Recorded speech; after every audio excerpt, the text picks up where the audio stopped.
Making your way in the world today takes everything you've got. Taking a break from all your worries sure would help a lot.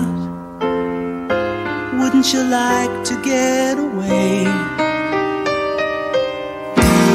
Sometimes you wanna go where everybody knows your name, and they're always glad you came.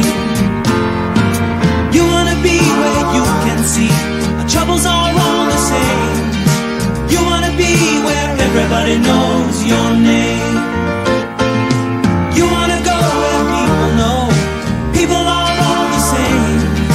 You wanna go where everybody knows your name. FightSaga.com presents WAWR Week Radio Chats with boxing scribe Joseph Heron. Guys, welcome. Happy Wednesday to everybody. I apologize I wasn't able to, bring you Real Boxing with Coach Ronnie Shields, but my brother, Young Bill, did a brilliant job in conducting the show and hosting Coach Ronnie Shields on his channel. Did a brilliant job, as usual. He is a professional, and I expected nothing less. Brilliant show. If you guys haven't heard it yet, go check it out on his channel, Young Billy Boxing. Always does a brilliant job. But guys, we're back in full force, guys. So today we're going to discuss something that, seems to be a very hot topic right now and seems to be a very polarizing issue within the sport of boxing. And what we're going to talk about, belts. Well, it seems to be a hot topic right now. Belts, do they matter? What's healthier for the sport? One belt or four? Obviously, you have very strong arguments on either side, depending on. And it's funny, I went on another platform, right, on another channel this past week, and it's funny. I immediately brought up, W.A.W. and his brilliant performance with Joet Gonzalez. No losers in that fight, even though W.A.W. got the split decision in 10 rounds. And it was a great fight. Once again, it wasn't for a major world title. I think the WBO had some kind of minor trinket, some kind of international featherweight title, whatever the hell that means. And again, did anyone care? We saw a great fight. Did anyone really care that it was for the WBO international featherweight title? No. And I immediately brought that up and I said, what a great fight we saw. And for some strange reason, the conversation turned into one in which it was about Devin Haney. I will never understand that for the life of me. And once again, it's completely out of context. But this is a very polarizing topic for some reason. In my opinion, most writers, most fans, most industry insiders, they all agree that, more titles ultimately waters down the product. Back in the day, it used to actually mean something to be a world champion. Now, it would seem that everyone and their mother can become world champion. And does that ultimately equate to you being a big moneymaker, a big time attraction in this era of boxing? No, it absolutely doesn't. So we're going to talk about something. And guys, recently, our brother Paulie Malignaggi, he actually brought up something very, very interesting. And he stated this on his most recent podcast. He claims that you have to go back to 1971 to find out what was the catalyst or the fulcrum that started boxing, the business of it, on a downward spiral, right? In which, boxing, actually, the business of it started to become unhealthy And people tried to replicate that perfect storm that happened with Muhammad Ali versus Joe Frazier 1 back in 1971. And, it's actually a brilliant argument. Is he right? It's hard to disagree with Paulie, because when you think about it back in history, guys, it was exiled champion, okay, a gentleman who, couldn't compete in the ring after 1967, didn't start competing again until 1970. And over that time, he was forced to relinquish his major world titles. And then at that time, Joe Frazier started to pick up some steam, started knocking everyone out.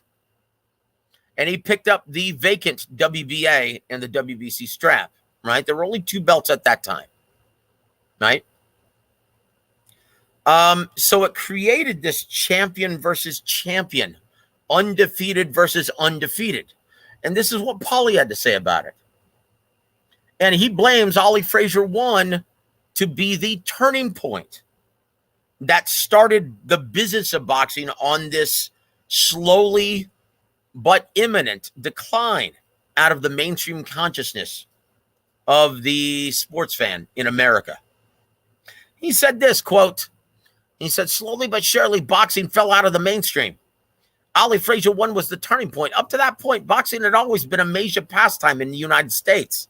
It started the attempted recreation of champion versus champion, undefeated versus undefeated, with promoters and networks trying to artificially recreate that perfect storm.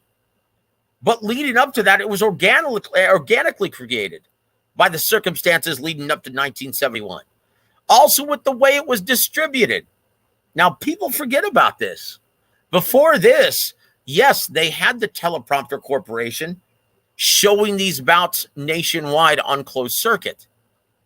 Big bouts, starting with Johansson versus Patterson, right?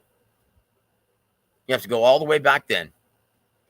So with the rampant distribution of closed circuit pay-per-view in halls and theaters back in 1971, it changed the business forever, guys.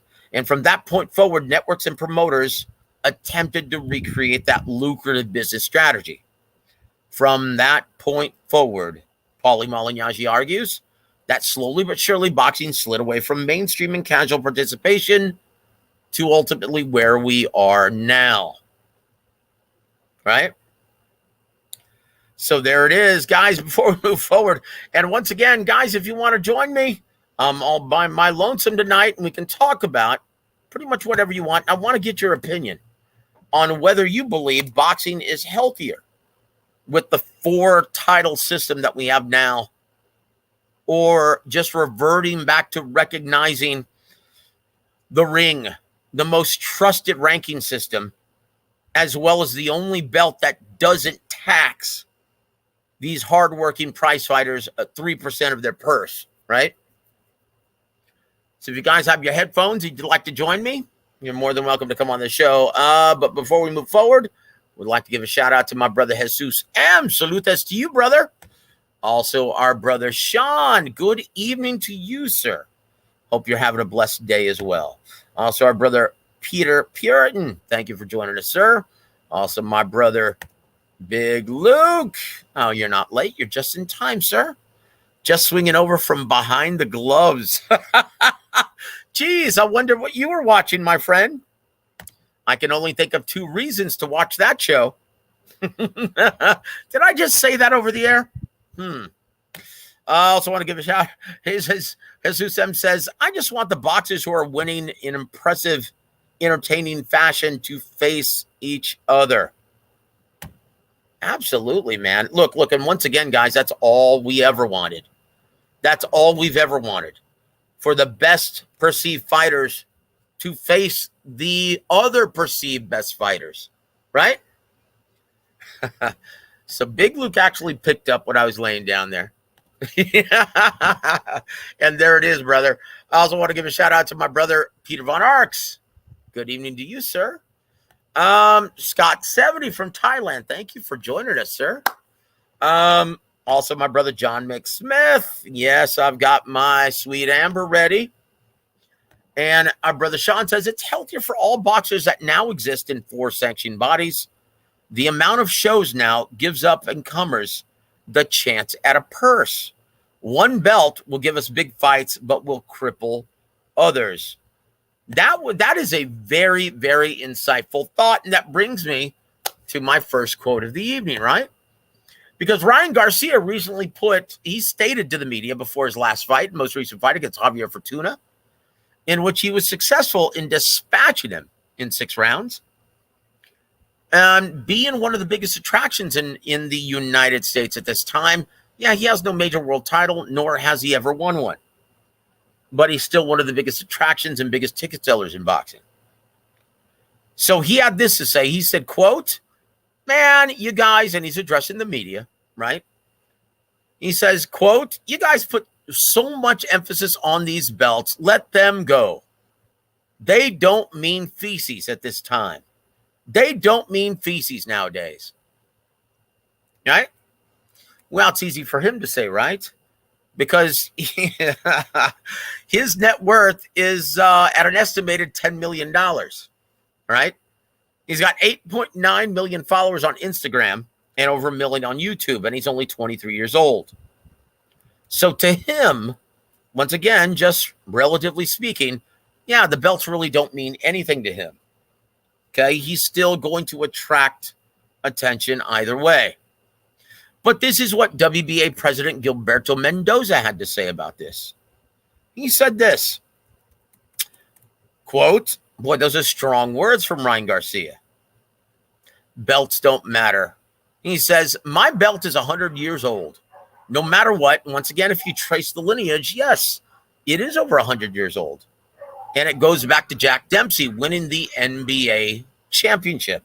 It used to be called the NBA, then it was called subsequently the WBA in the 50s, right?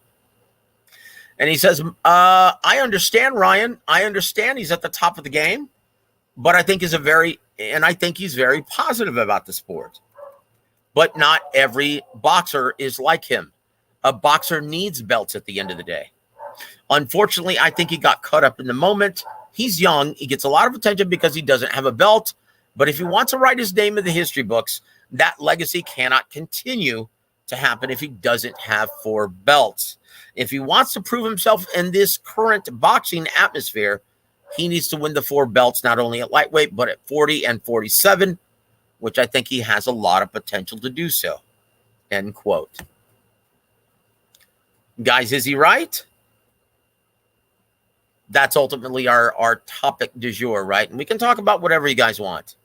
But let's go back to this, right? Our brother Shawnee says it's healthier for all the boxers that now exist in 4 sanctioned bodies. The amount of shows now gives up and comers the chance at a person. Once again, that's the theory behind it. But when you look at the amount of money that they're making, when you look at the opportunities that they do have, does it really give them more opportunity? Does it really, or is it just an opportunity for these sanctioned organizations to make money? Does it? Go to our brother, Joey Chats. He says, I think money matters more to this new generation. Brother, it always has. Our brother RR1000 says it's healthier for the pockets for today's boxers. And an extreme example, Jake Paul. Correct me if I'm wrong, but he doesn't have a world title. He only has 6 fights. And he's one of the biggest draws in boxing at this time. Guys, at this time, I don't recognize this gentleman, but we're going to welcome him to the show. Welcome to the show, sir. Hey, Joseph, it's Sean. How are you doing? Sean, how are you? I didn't recognize you by your without your avatar, man. I apologize. No. That's all right, brother. Who's your friend there on the avatar? That's my dog, Loki. Right on, Loki, as in the Thor comic books, right? Yeah, that's the god of mischief. That's the dog of mischief. I love it, brother. I love it. So that's a very intelligent statement that you just stated. Yeah. So would you like to expound on that, sir?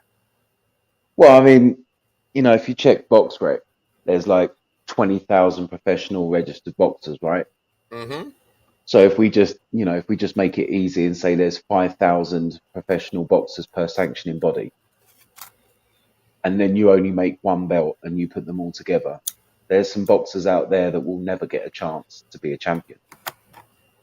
Then there's also boxers that will never have the opportunity to be on an undercard of two guys chasing to be champions. And that undercard could possibly be maybe 2 or 3 times for them in 1 year, creating money for them and their family. You strip that all away, we're going to be left with the opportunities to only see the money makers, the top guys, the guys that sell pay-per-views, the guys that fill the seats. They're the ones that are going to be fighting. And if you look at the precedent that's being set at the moment from some of the boxers out there that we like to watch, but for whatever reason don't seem to fight any other so-called champions or up-and-comers, they get that belt in whatever division they're in. They're going to try and hold on to that belt for as long as possible. So then they're going to pick and choose who within that division they're going to want to fight. And considering we're not getting top fights at the moment, with there being 4 sanctioning bodies and, you know, top 10 within each sanctioning body, and then picking and choosing or following fights that other fighters in the divisions have had before to prove their worth, I believe the sport, because it's so flooded right now, will just become even more stagnated. And there'll be so many boxers out there that will have to leave the sport that they love, the sport that sometimes would have saved them and changed their lives, to go and get another job just to be able to provide for their family. So in turn would probably ruin the sport. You know what's funny then, and that's a very astute, very well put argument, right? But once again, you're speaking relatively to this era of boxing in which we live, in that it's not a mainstream pastime, right? No, yeah, of course. And so, but when you look back at boxing's rich history, and once again, I love the lineage, I love our boxing history. Yep. Back when we had one world title, boxing was a mainstream juggernaut, neck and neck with baseball every year in the U.S. Right? Of course. But so the other sports were also in their infancy. That's right. The NFL as well as the NBA. It was basically non-existent. College football was a force. There you go. But not at the level of boxing as well as baseball, right? And in America. And once again, we're just talking about America, period, right? Yeah. So then you're also going to have to add in technological changes, right? How can you view the sports? What's being talked about? People reading the newspapers. How many sports is boxing competing with? How many people can pick up boxing versus maybe having to spend on equipment like ice hockey or American football, or having a court to be able to practice basketball rather than shadow boxing? All of these things then change the accessibility of the sport and how many people partake and participate. And that's the difference. Yeah, it's funny when you look at boxing, guys, and we've all been spoiled. When you look at boxing 20 years ago, and, you know, I'm going to bring this up a little bit later on the show, but Usyk versus Joshua 2 on pay-per-view was just announced, right, today from Sky Sports. And when you look at, and we've talked about this on previous shows with James Gogi as well as Young Bill, that there's a great possibility that no American network is going to pick this up because of the price of the licensing fee, right? Shame. Yeah, that's a shame. Yeah, it's a shame. But when you think back, that was the norm. Very seldom did we ever get to see 20 years ago any great fights that took place across the pond in Germany, in Russia, in Japan, in Thailand, Philippines, anywhere. South America, we never got to see it. We've been spoiled as of late. All of the great TV dates, right? And the way it's being broadcast. We've been spoiled, right? Even though boxing isn't nearly what it used to be 40, 50 years ago. Guys, it's a great time to be a boxing fan. But I will say this.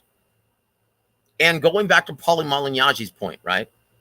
Where fight fans, they've always been, in my mind, and to most within the industry, the real bosses of boxing. What they demand pretty much trumps everything else. The titles, anything else, right? What their demand is. They're the paying customer. They're the real bosses of boxing. Well, for some strange reason, in this era of boxing, networks, promoters, they no longer feel that way because of pay-per-view, because of piracy. It's crushing and crippling everything. And guys, I guarantee that's the only reason why you haven't heard the announcement of Spence versus Crawford. Yeah. Because of the piracy issue. But also because neither of them are social media stars. Right? Well, once again, if the diehard boxing fans, and that was always a demographic that the boxing industry could rely on to financially support their favorite pastime, they can't count on that any longer. Guys, that's always been the driving demographic of this sport, and now networks and promoters can no longer rely on those diehard passionate fans any longer to purchase these things.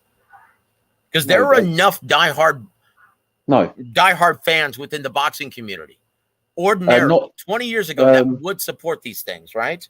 Yeah, unfortunately, though, you know, when we're comparing this, if you go with apples, right, a hardcore boxing fan, say like ourselves, how many people out there on the street, in the real world, in any type of situation where you're just meeting someone new, can you have these type of conversations with, really? That's true. And once again, it's the only way you can find it, because I can't ask my neighbor and talk to them intelligently about the hierarchy of the sport. No. We have to create this brotherhood online. Right. But just as I'm talking about, like I'm talking about it with you, and it's a damn shame. If I'm in line at my grocery store, I can't just turn around and say, "Hey, who do you like, Crawford versus Spence?" Who have you got this weekend? Don't look at me like I'm crazy. Garcia Benavidez. They'll be like, "Who?" You know, Garcia's at 154 for the first time. Okay, and that's it. Yeah, and that's the intrigue. And they're like, "Okay, well, what the hell does that mean?" But this is the problem. Well, I will say this. At least boxing fans, okay, at least we're demanding these fights. Okay, fans of the MMA, they have no idea. They think, "Oh man, the MMA model is so much healthier than." Look, the best are fighting the best. I'm like, look, the best are fighting the best in UFC. Yeah, but they don't. This is again. It's like you guys aren't even demanding that they fight the Bellator best. Well, the thing is, fight what is the other one? I don't even know what the other one is. Yeah, but the thing is this is the problem that we face now. People don't think of things logically, right? Because if they need an answer, they can just jump on Google, type in the question, get the answer, repeat the answer, and therefore they feel like they've gained information, right? They feel like they actually have knowledge because of that. They don't spend any time doing any research, looking at why, the dates, or any business like that. They just answer a quick question, even in front of people. Now it happens, and this is what goes on with the arguments now. You know, with the UFC, they don't even take into consideration that the UFC would just have one weight division for the whole world, right? Yep. And the people that are fighting, if they really boil it down and look at the fights, you're talking 3-minute fights, 15 minutes. How many times do they fight? How much is being generated? How many people in the arena, etc., etc. Everything through UFC, Fight Pass.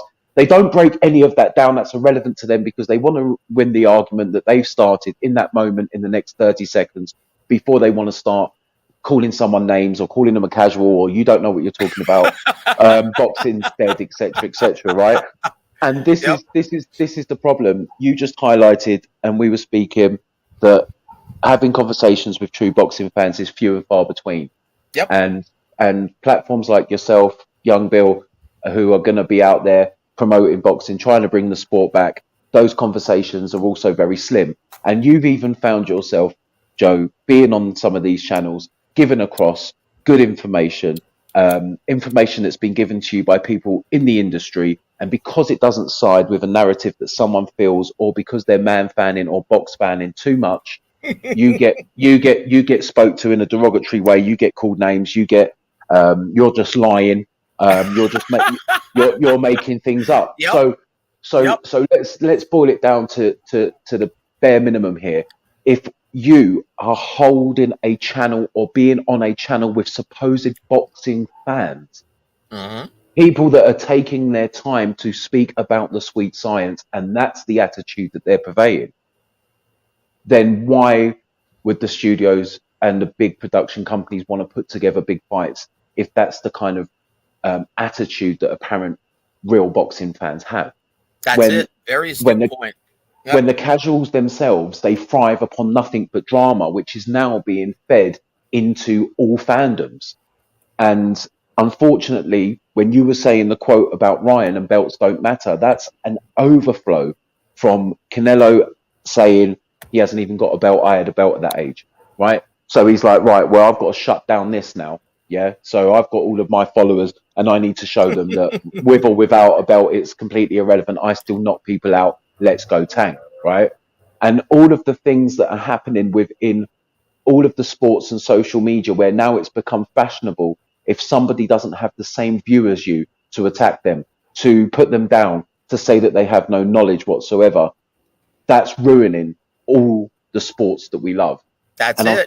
unfortunately, with boxing, because it is a pugilistic sport, it's even worse because the fights in the ring now become the verbal fights outside. That's People it. are still arguing about fights that haven't even been made about who's going to win, right?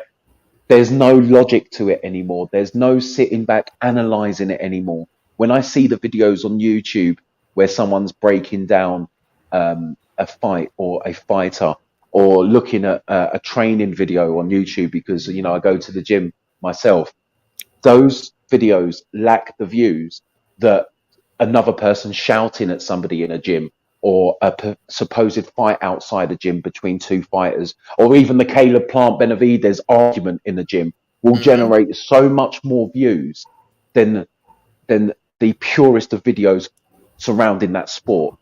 And that's where the problem lies. The amount of people out there that jump into the sport because they're told to, because the viral videos that are being spread around, look at the Canelo Plant slapping video on the stage, right?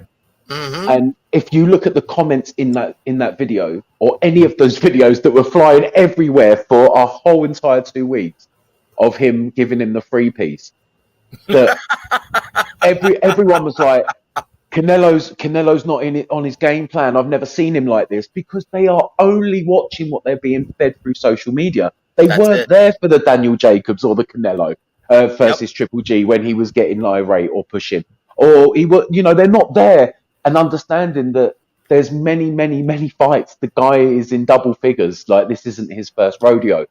These are the new boys, and they become fanboys because the channels now have recognized this and know that the clickbaits get them the views, the monetization. So they're not doing it for the love of the sport anymore. They are watering down what was pure. And of course, now the promotional companies and the TV companies and all of the big heads sitting around a boardroom literally just open up social media and see what's trending, right? They That's it. see what's trending. So if it's trending, then let's get it made. And That's now it. you've got Tyson Fury's calling out the fucking mountain. Do you know what I mean? Thor. Like, Yep. I mean, come on now. When you've got, as you said, you've got Joshua and Usyk about to fight in Saudi Arabia. Back Mhm. in the day, Fury would have already been on a plane. He'd be over there right now. He'd be doing a Shannon Briggs.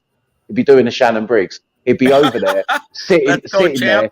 Let's go, champ. Right? Let's go, champ. I'm seeing one of you boys next. Yeah, it's undisputed time.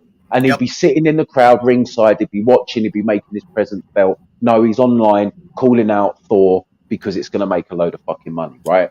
Yep. And you've got Mayweather saying he's going to have more. You've got Pacquiao coming back against fucking Bruce Lee stunt double. You've got all of these things that you've got all of these things that are going on, and it's tarnishing the sport. Yep. It's making a mockery of the sweet science. It's becoming a circus. While there are still amazingly talented, well gifted fighters out there who can put on amazing shows that no one will tune into because they're not being told to, because it's not the 30-second segment videos on social media that everybody's sharing, because that's their attention span now. They can't watch a documentary for an hour and 30 minutes on where Tank Davis has come from. They would rather call him a duck. That's They would it. say he's scared of Devin Haney and Ryan Garcia when the man came from the streets of Baltimore as a kid fighting. I'll tell you You what, know.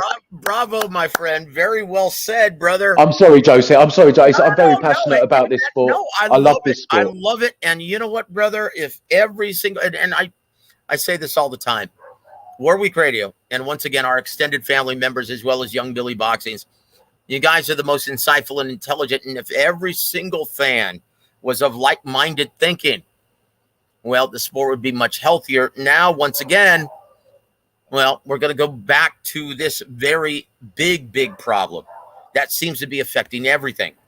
Yeah. It's affecting what networks are willing to pay these hardworking, gallant fighters. And that's the clicks. How do you get, Sean? Yeah. How do you get diehard fight fans to once again financially support their beloved boxing when they can get it for free in HD at very little expense, very little trouble? Just takes a couple clicks. Yeah, I agree. I think first of all you have to look at the pricing straight away. I feel So like there's a massive. Do you think Bob Arum has the beats? Do you think that's going to make any difference? Because right now, yeah. When he said the other day, for all intents and purposes, everyone that is purchasing this, like these pay-per-views at full price, $75 or $80, they're for all intents and purposes supporting and paying for everyone who's streaming it illegally. That's all they're doing. I mean, without knowing the numbers, I mean, let's be honest. There's probably only maybe. I mean, we've had a fantastic year, but on the whole, you know, I don't. If I was to look at the streaming numbers for say, Triple G Murata at 7 a.m. in the morning versus, you know, Canelo versus Bivol, for instance, right? Well, if you know, in terms of business with Canelo wise, that Bivol fight was a failure, right? In pay-per-view wise, okay, you know, 800,000 with Caleb Plant, and the numbers for Bivol wasn't the same. And once again, it's impossible to track because I'm not privy to those. Exactly. Okay, but the ones that I did were less than 200,000. Right. Okay. Because once again, that's the antiquated cable and satellite distribution method. But according to Eddie Hearn, and I don't know if you believe him, yeah, believe him at your own risk, right? Yeah. According to him, he says it was approaching 600,000. So if the great majority of those were paying direct streaming DAZN app, then there's a very good chance that they may have broken even. Yeah, well, I don't believe him because I don't believe him either. Once again, I read him, and I've watched him for so many years. In the press conference after Triple G, if you see Triple G's body, if you see Canelo's body language when they said, and he said, "I wanted the Bivol rematch instantly." Yeah, but the contract had been signed, and they said I had to do so. We're doing Triple G, and then I'm going to fight Bivol after, right? And then Eddie Hearn butts in and goes, "Yeah, I mean, we had to make it happen right now because, you know, right now was the best time, blah, blah, blah, bullshit. We need to make some money quickly because we paid 100 million for Triple G. We paid 350 million for my man. We had him fighting 4 times in a year. We had 3 champions and mandatory. We lost him 1 time to Showtime. We need to get some dough back." Because let's be honest, the Showtime fight with Caleb Plant was probably the biggest on the pay-per-view anyway, and they didn't have any of it. So that's right. It did almost 800,000. Did like 770,000 and some change. Yeah, I mean, come on now, right? And how much was it? I don't know how much it was because I had it free here in Mexico. Obviously, $79.95. Yep. So it was. So what? Let's just call it $80, right? Yep. So $80, and so you actually get it for free. What's that? 56 million. Yep. Yeah, 56 million. Yep. That's fucking huge. Yep. So where was the, you know, when we're talking about streaming, where was it there? Where's the problem? That's 56 mil. Yep. We know that Caleb was making 10. That's completely out there. You know, if Canelo's taking 40, which I doubt it, probably 30, 35. Now, keep in mind, though, the great majority of those purchases, though, look, I can tell you firsthand. Yeah. Showtime lost their ass. Okay, and I can tell you why. Because the great majority of those purchases were made with the antiquated cable and satellite distribution, in which they take still as high as 45% of the gross proceeds. Right? So that number that you had Yep, Divide it, 56. divide it in half, brother. Yeah. All right. So, you know, yeah. No, here's the problem now. So these Uh-huh. fighters are consistently requesting all of this huge guaranteed purse, right? Exactly. Not wanting to take anything on the back end. And all the while, most fans don't realize, right, that the networks, even though they're expected to guarantee these huge purses, Mhm. right, they're only entitled to 10% of the pay-per-view take. Yeah, of course. But there, you know, that's also because I imagine when the contracts were drawn up, when they're talking guaranteed money on the front end, it's quite low. And obviously, whatever the site fee is, the sponsorship fees, as you said, you know, there'll be exclusive TV. You know, that's the thing. Like the zone, when the zone's doing the zone, they have it locked up, right? Yep. But if ESPN and Showtime are doing it, they also have, as you know, many different commentators from many different stations all around the world that pick it That's up. right. So the they bigger they the have bigger the they have fight. over several, like dozens of countries Yeah, paying a licensing fee to exactly. actually Which contribute. which they equate into their own monetary gains. Mhm. And it's why when they give the guarantee forward, they already take that into consideration, right? That's right. So if they really wanted to change the mold, then I know that you spoke about this a little while ago when you were going through one of the fight cards. I can't remember exactly what fight card it was, but you were listing, like, you know, Sugar Ray Leonard on it. You were listing like some of Oh yeah, the you're talking about greats. Larry Holmes, Ernie Shavers 2 in 1979. There Yeah, you go. The yeah, fight card that you that listed was on on that. ABC. Do you see what I mean, though?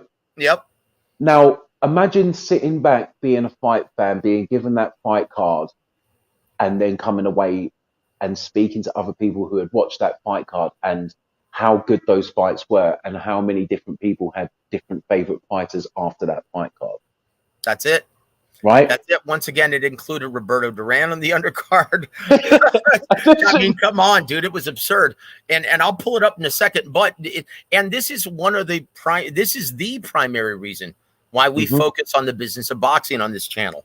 And once Yeah. again, it's not because, well, we prefer it that way, No. but it's just so fans understand why certain things happen the way they have been. There's And no so they don't patience now, complain. though, Joe, So right? so There's no most patience. people, well, here it now no most people don't even understand, and they're like, well, why aren't these undercards better? Well, the Because they've got reason to pay why, them. well, exactly, because the live gate Yeah. always pays, covers the undercard. All of the prelims are paid for by Yep. the live gate, Yep. right? That's not nearly as much money No. as the main event. Guys, the I main mean, eventers, they take everything. not when they're giving away 3,000 tickets or they're only charging $25 to $40 and only having 11,000 people in the stadium. That's it. And then you've got a situation as a promoter that two of your fighters end up, especially nowadays, one tests positive for COVID and the other one's got an injury. Oh, geez. Now Yeah. you've got to find two late replacements, and you're picking up the phone calling everyone, and they're like, "Oh, you need me, do you?" Right. Well, you know, well then you're gonna have to put your hand in your pocket. Right. That's right. That's right. You Like, know. most people don't understand that Jackson Mariñez actually made more than Mhm. Frank Martin Yeah. because he was a last minute Yep. replacement, right? And people will do whatever they have to, because also then you have to understand when they're doing the advertisement and they're selling that type of advertisement for money, there's certain slots that it has to be fitted in, certain amount of times where it will be shown, certain amount of times it will be spoke about. The other fighters have certain times that they'll arrive at the arena. Everything is already set. You can't just have a lull in the evening that's been set That's right. for 40 minutes while right. everyone's sitting there going, "What's going on?" And you've just got, you know, somebody standing in the ring just talking for no reason. That's a bad card. So you have to fill Yep. it up. You Yep. have to. You have no choice. That's it. That's it. You have to expend that extra amount of money. And you're absolutely right. And so that's why we profess all the time the business of boxing, so fans understand why certain things happen the way they do within the sport, or shall I say the business of boxing. But Yes, it's true. going back to the world titles, right? Yeah. And once again, it doesn't help when, well, the Greg Cohen lawsuit just exposed, and I've been telling everyone on this channel for a very long time, Mhm. right? Pay to play. That's it, guys. It's been the well, Now it's not so secret any longer. But guys, it's been common knowledge to me for a very long time. This is how you make your way up the sanctioned organization's pecking order. So once again, I'm going to ask you, Sean. That's what I was saying, though. Is the sport of boxing better off without these guys? Oh, it would still happen, wouldn't it? No, because Of course it would. Ring TV does not accept that. Okay, Yeah, they're an independent party. Look, I've been for the last several years a huge proponent. I'd say for about the last 7 or 8 years, a huge proponent of fans merely following the ring. Yeah. Right? They're I know you trust what they do, their rankings. Well, because I know all of the people there. Yeah. And the way they actually vote on who's going to be ranked, right? Mm-hmm. And it's an independent party, right? And they don't accept any money from any fighters or any promoters or anything like that. Cool. That's it. And then once again, why not just go with the ring? They do not tax any of these hardworking fighters. Okay, they don't come up with any kind of minor distinction saying, oh, well, it gives them this big opportunity. And once again, if the networks merely train their clientele the way it used to be, okay, and now this is a big problem. Yeah. Because networks now, when a promoter says, hey, well, I've got this fighter, he's 20-2, well, they'll look at him and say, well, he's got 2 losses. What's wrong with him? Yeah. That's not good. Okay, so 2 things need to be eliminated for the sport to be much healthier. One, less emphasis on the undefeated record. Oh, for sure. I 100% agree with that. And it winds me up. That does. Once again, just because a fight isn't for a bullshit title doesn't make it without consequence. At the end of the day, the paying customer just wants to see a great fight. That's it. Just as we saw on ESPN the other night, Isaac Dogbe. Yeah, great fight. Versus Joet Gonzalez. Mm-hmm. And once again, what was it for? Was it for a major world title? No. No, it was for to be put in a position for one, though. That's it. That's it. Right? But you take that, you take that away, and only have one,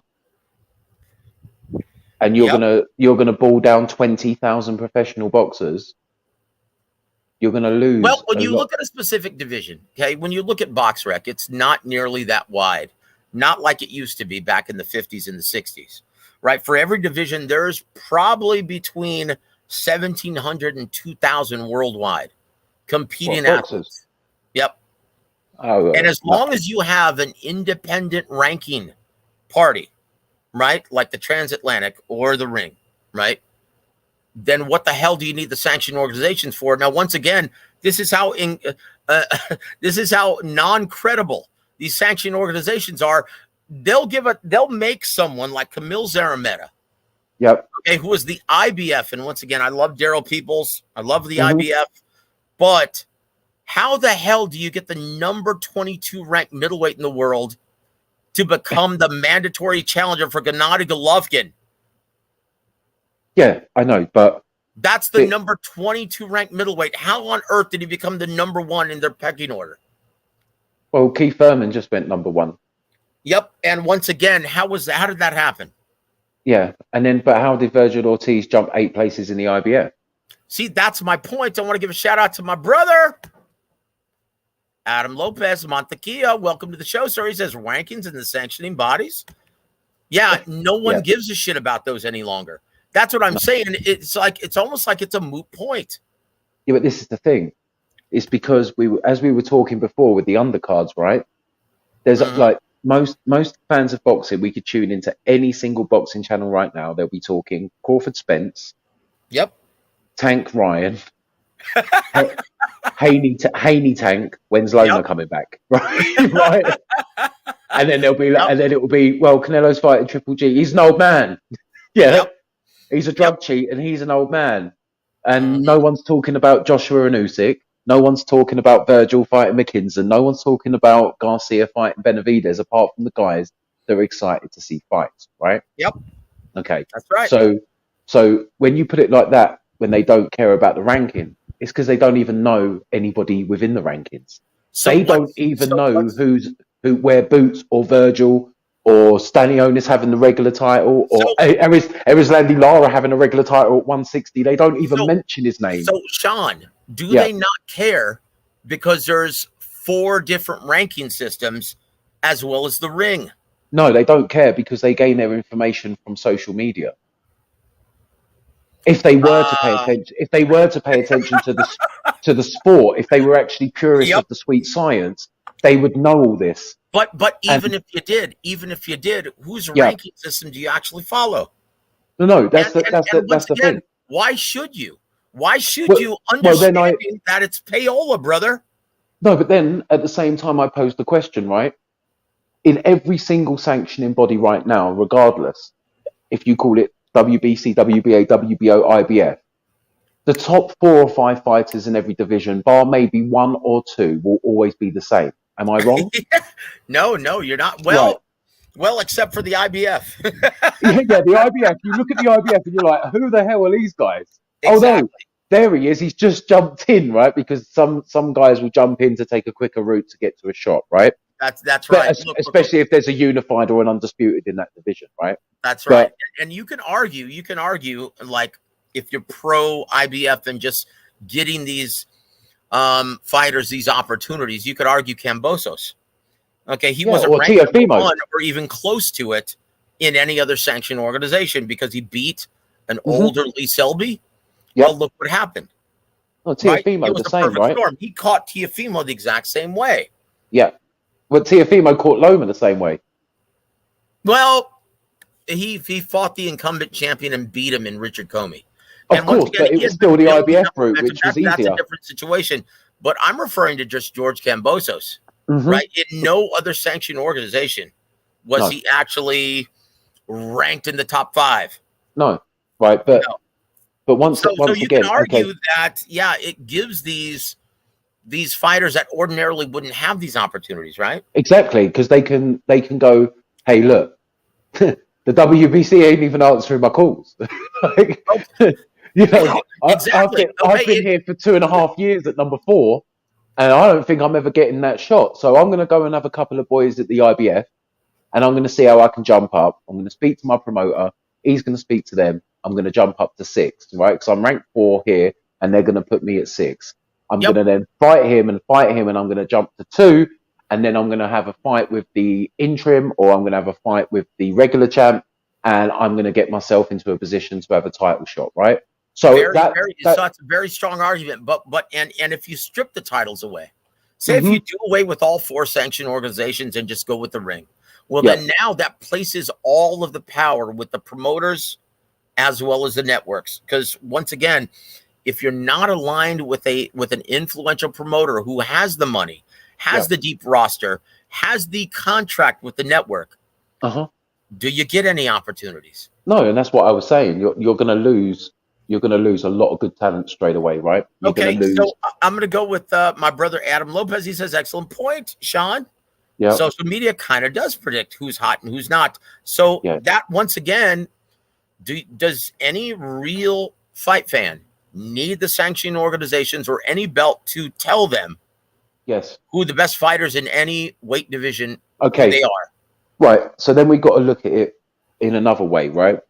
We said the top 4 or 5 are always going to be the same guys in every division, yeah? They kind of just work their way through. They're pretty much undefeated. They might have a draw on there or a loss earlier in their career. They take up the top 4 or 5 spots in every sanctioning body. The IBF is always a little bit of a mixed bag, right? So then down to in the top 15 in every sanctioning body, literally the top dogs are the top 5. But those top 5 is what we argue about continuously, about them not fighting each other, right? The minute that Devin Haney goes to Australia and beats Kambosos, he literally grabs the belts in the ring and he's with his family celebrating what he's just achieved. And YouTube channels are already saying, right, well, you better be fighting Tank next. You better be fighting Tank next. And then you've got Tank saying, I'll take the winner. And now everyone's saying Tank's ducking Haney, even though Haney's obligated with Kambosos. That's the only words that are being said, right? Oh, boy. But there's another 11 fighters in that sanctioning body. That's right. There's another 11 fighters in the other sanctioning body. He's got 4 belts, remember? So he's got 4 mandatories, He's got 4 sanctioning bodies with 11 other fighters that he could that have an opportunity Yep. to have a go. So once again, without the titles and with everyone saying, "Well, I'm the next in line," and everyone It would waiting and still not be being exactly the active, same. no, they would be fighting each other, Sean. No, why? Just because you consolidate it, it doesn't change what you said a Well, second ago. no. The Here it is once again, the and promoters and the money. If it's not happening, it's like they're only well, naming 2 or 3 fighters every time. well, If if you those go 2 back, or 3 fighters fight each other continuously, no one, there's not going to be anybody else in the division. No one's going to even so talk about it. Sean, I would recommend, and once Yep. again, and you're an astute guy, and you understand the history of the sport, the long, rich lineage of boxing, and this is one of the many things I love about it. Yeah. You go back to the way it was run back in the 40s, the 50s, the 60s, Uh-huh. when there was just one title, right? Yeah. Okay, it thrived on, well, But how club many shows. boxers were there though? Club shows. There were a lot more than just 2,000 per worldwide. Now there were a lot more than just 2,000 per weight division. In 2017, there was 20,000 professional active boxers. That's right, but considering spread over how many divisions? 4, so 5,000 a division. No, If you just want to make it easy like that. No, in a sanctioning body, like if we were just talking about sanction, because you're going to take all the sanctioning bodies away and just make 1 per division, right? oh yeah, So absolutely. do you know what I mean? So you could just say like that if that was the case, if you just wanted to do that and you made 1 belt for every single division, and there's 20,000 active professional fighters, and you just literally went like say that 5,000 of them were in each sanctioning body across all the divisions, right? Mm-hmm. And then you just amalgamate that down. You're probably See, I don't understand. I'm not picking up what you're laying down, because when you look at how many divisions there are in boxing, the math doesn't equate. No, I'm saying there's 4 sanctioning bodies, and you just say that you just put Yeah, I'm not. Once again, you just put 5,000 into the WBC across all of the weight classes. So you just divide that 5,000 by the weight classes. mm-hmm. Yeah, you understand what I mean, right? Of course. No, Yeah. no. Now I'm doing hypothetically Yep. without the sanction organizations. Yeah. So Okay, now when you do that, there's only 1 belt per. There's only Yep. 1 belt per weight division. Yep. Yeah. So take the 20,000 professional active fighters and just put them all into a weight. How many weight divisions are there? See, that's not accurate though. That's not accurate, because you Why? look at all the weight divisions, right? And you even stated that, well, the same fighters are in every sanctioned organization minus the IBF, right? In the that's why top 10, in the top 20. Okay, so you eliminate all the sanctioned organizations. Guess what? You have only one ranking system, and those fighters. It doesn't multiply the amount of fighters. I'm not multiplying. I'm saying if there's 20,000 active fighters and we just want to make it easy, how many weight divisions are there? Let's see. There were how many? 16. Right, so 16. So you got. Let's just say. So once again, broken down. If you just look at BoxRec, broken down, how many registered prize fighters there are professionally? How many registered there are? Well, it was 20,000 in 2017. Okay, so just look at the lightweight division. The lightweight division right now is stacked. Or let's look at 130. Shakur Stevenson at 130 is number 1 out of 1,700 prize fighters worldwide. Okay, I can guarantee you, when boxing was at a healthier state, it was a lot more than just 1,700 worldwide. Okay, so how did boxing seem to thrive and exist and be a mainstream commodity back in the day when there were more fighters than just one title? Well, we went through that. They weren't competing with other sports. The technology-wise that people were following was completely different. Word of mouth was much bigger. The actual money that was being generated and being asked for by the fighters wasn't as high. There wasn't no access to streaming. Like there's so many different variables from the past till now. That's right. Fred Perry, when he won Wimbledon, he won £5 in prize money. Yeah, just to put it into context. No wonder why he had a clothing line. That's why he ended up with a clothing line. He was like, I need to get some money back. You know, Excuse me. the old football, soccer players in Europe, the likes of George Best and things like that. These were amazing players, right? But they Hmm. didn't make anywhere near the money that a Messi or Ronaldo makes now. Look at the contracts in some of the sports in the NFL. There was a post on Sportsnet the other day that one player's making what a whole MLB team has as their salary cap, right? Like Hmm. the relative sports that boxing is competing with now, with MMA, even with bare knuckle fighting, World Combat League that other people are going into, all of that stuff.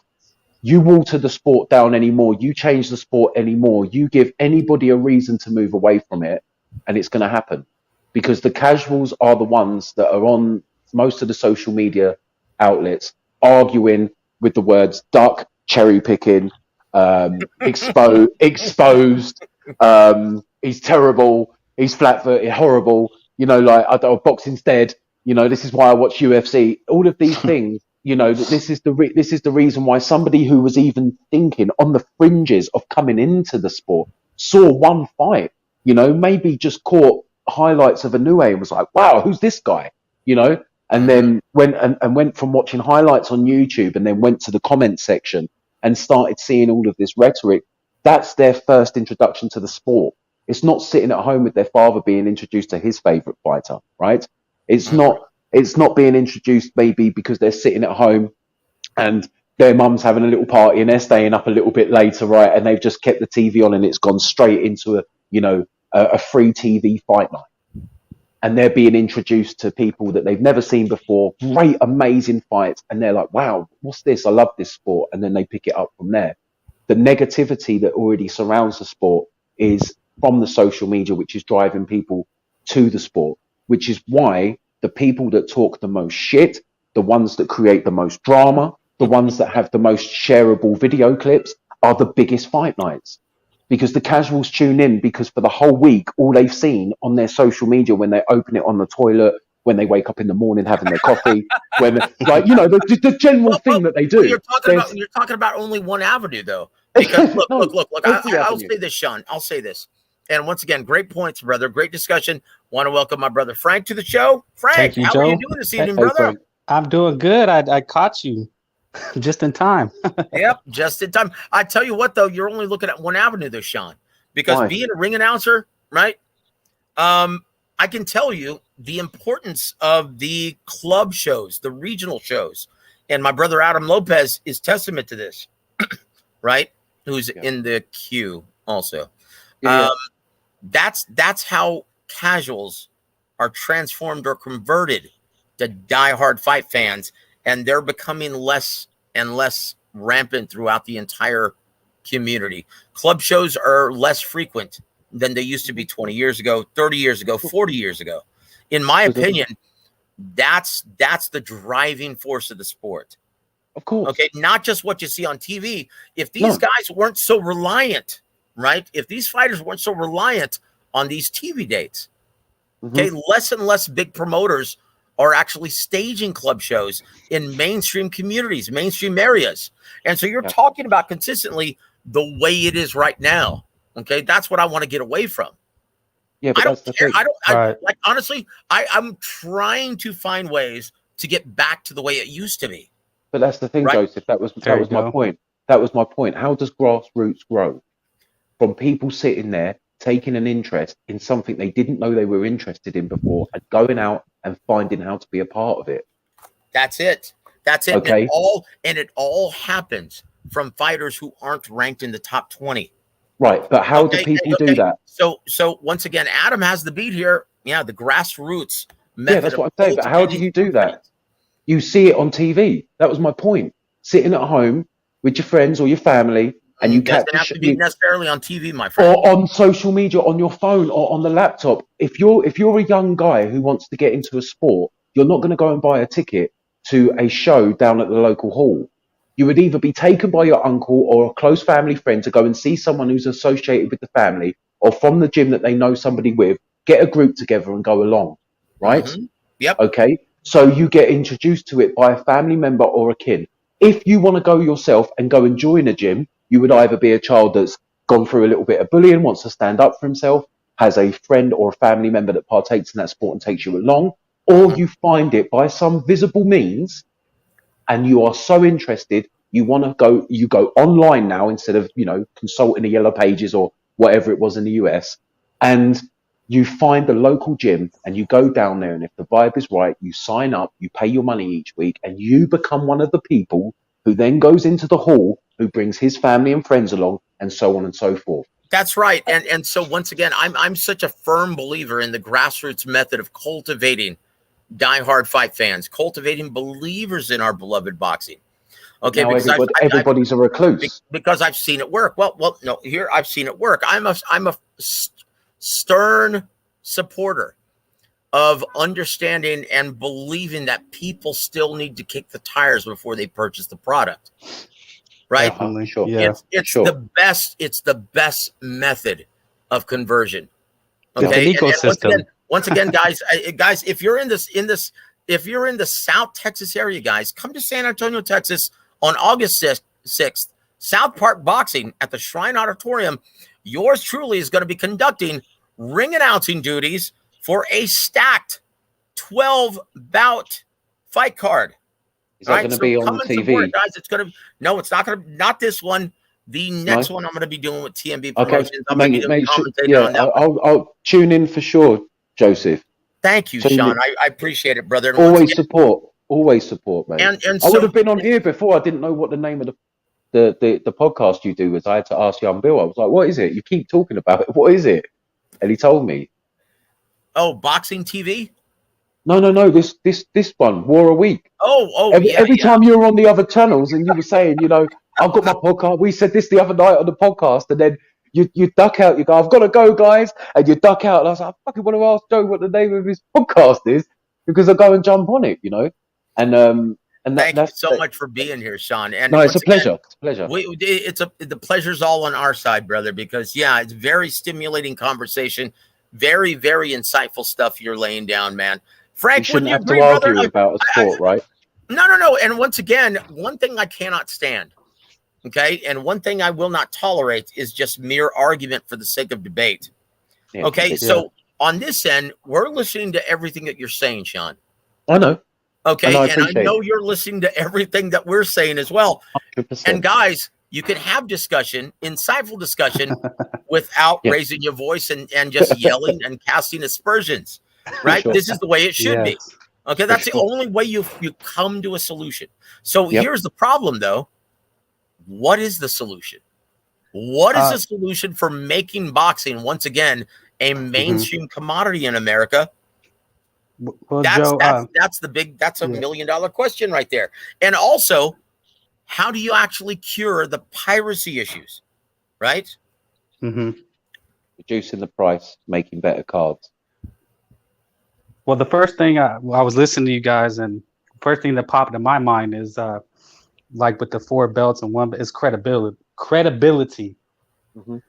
And what I mean by credibility is that one of the reasons I believe that the major networks have stayed away from boxing is the lack of credibility with all the belts. And we've seen the fiasco that it created when Lomachenko and Lopez was advertised as undisputed. Yep. And then it was a big fiasco, and people lose faith. They say, "Well, people want to know who number 1 is." That's just human nature. We want to see who. We want to get behind a dynasty. In boxing, there's no dynasty, so we want to get behind somebody. Okay, so let me ask you. Like back in the 50s, 60s, and once again, the whole competitive sports market. Once again, just not even taking that in consideration at this time. So what means more to you? 1 belt, every title defense is for undisputed. Yeah. Okay, it's less politics. It's less bullshit. And once again, they're not taxing. If you consider the ring as the only major world title, right, then you eliminate all of the taxes, okay, that go into all the fees that go into taxing these hardworking prize fighters that take punishment for our entertainment. And once again, I think Adam Lopez has the beat. He says we need to go by the Ring magazine rankings. Yes. Well, and Max Kellerman was going very hard for that. If you remember his tenure on HBO and that's ESPN. right, and for good reason. because once again, they don't take bribes. It's not payola to get their fighter ranked. And once again, I was witness to how easy it is to get your fighter ranked in any of the top sanctioned organizations, right?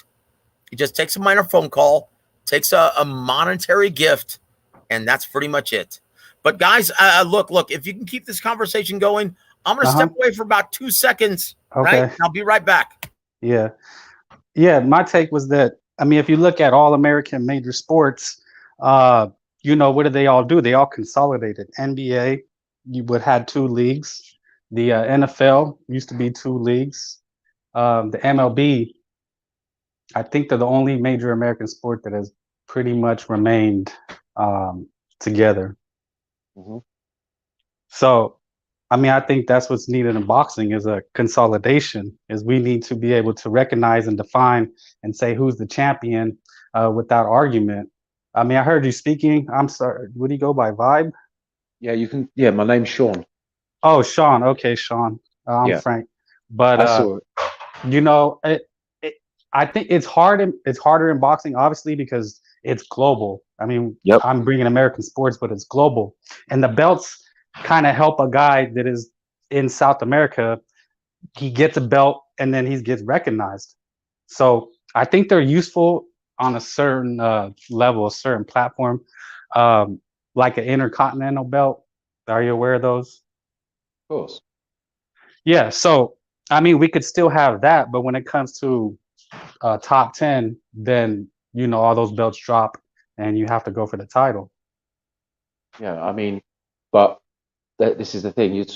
It's like 1,000. Like, I've done the maths when Joe was talking. That's 1,250 boxers per division on average, right? And Right. considering we argue over the 4 or 5 best boxers in every division spread across 4 sanctioning bodies right now, and none of them really fight each other at all at this moment anyway. Right. It would cause even more problems. And talking about buying a position in the rankings, you also have to understand that all they'll do is just buy the fighter. Well, Okay. Well, our brother Scott, he suggests this. He says, look, Ring Magazine rankings aren't perfect. Well, none of them are. He says, for example, last year they had Oscar Rivas ranked in their top 10 heavyweights, despite not fighting in a 2019 loss to Dillian White. Or I think he meant to say since, right? Well, that's why he's now competing as a bridgerweight. Oh, geez. And once again, a fabrication generated by the WBC. Does anyone even consider that a legitimate division in boxing? No, it's no, it's guys. corrupt. No, corrupt. Once again, it's nonsense, and I'm sick of it. Once again, and let's compare it to another entertainment faction in which boxing is identically run, right? Like the music industry. Mm-hmm. Okay, since which Al Heyman is from. Exactly. That's why it was a fit for him. He understood the business, right? Because it's run identically like the music industry. So take the music industry, for instance. Since streaming, right? Since illegally pirating CDs and records. Yeah. Okay, what happened to the music industry? Now these guys are forced to play live in order to make money, right? They're constantly touring. They're constantly touring. So now the natural progression of these fighters, they're going to have no choice if they want to make money. Stay active. Fight 4 or 5 times, just like they used to back in the 50s and 60s. Build their brand based on those grassroots club shows, right?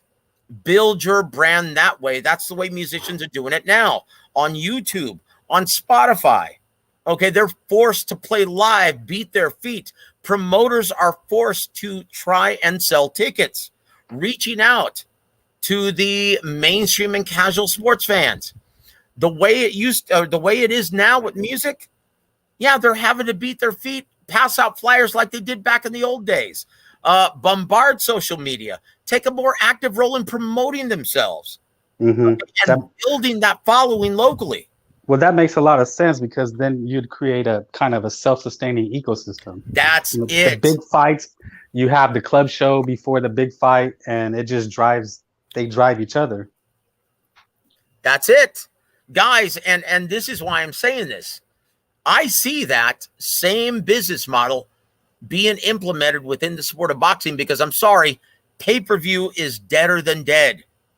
And fighters, it's about time they stop relying on that to make these huge, absurd, and unreasonable guaranteed pre-fight demands. Guys, that's a reason why we haven't seen Crawford Spence announced yet. Because one fighter specifically is being completely unreasonable and asking for something that's way beyond his accurate market value. And once again, who determines the market value? The fans. Through ratings, through pay-per-view sales, through ticket sales. And that's the thing though, Joe, right? Because the fans are asking for the fight. And because the fans are asking for the fight, and because the fans put him as pound for pound number one, and hyperinflate his ego, he sits there and asks for what he thinks he's worth. Okay, well, here it is. Just like the music industry. Okay, you could be the best musician. I know a ton of jazz musicians, okay, who aren't touring nationally or globally, but they're some of the best musicians that I know, and they're far better musicians than a really popular artist like Miley Cyrus or Taylor Swift. Yeah. Okay, so once again, being the most prolific boxer puncher, okay, you could be the best in your craft, and that doesn't necessarily equate to market value, a high level of attraction, and that's the way it's all been. That's the way. If you've got an ego, you say that. People get really mad. You say that. No. Of course, but that's the truth. And if you've got an ego, though, why should he make more? He's not undisputed. It's like because that's the way it is. He's got 3 belts. He's the A side. This guy's got no promotion company, and it's all through the other guy's side. So I'm saying the boxing purists, the hardcores want to say, but he's undisputed. They just can't wrap their minds around why a certain guy is going to make more. Okay, so here's something to support my point, right? Okay, Scott 70 from Thailand. Thank you for joining us once again, man. It is 10:40 in the morning over there. So thank you for drinking your coffee and eating breakfast with us, brother. He says Rivas versus Rosicky was for the vacant Bridgerweight title, and it was a great fight, to be fair. But once again, because it was for the Bridgerweight title, did anyone even consider that? No. And once again, if it were just in the heavyweight division, right, to determine maybe the number 9-10 slot in the worldwide rankings, it would have gotten greater mention. The Bridgerweight title pushes the Bridgerweight title pushes fans away from it. They're like, you know what? The last thing we need is another division. We don't care.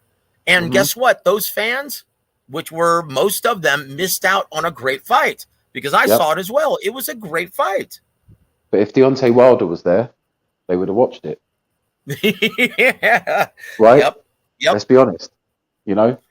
Let's be honest. How many people knew Bivol or could name the champions at light heavyweight? Let's be honest.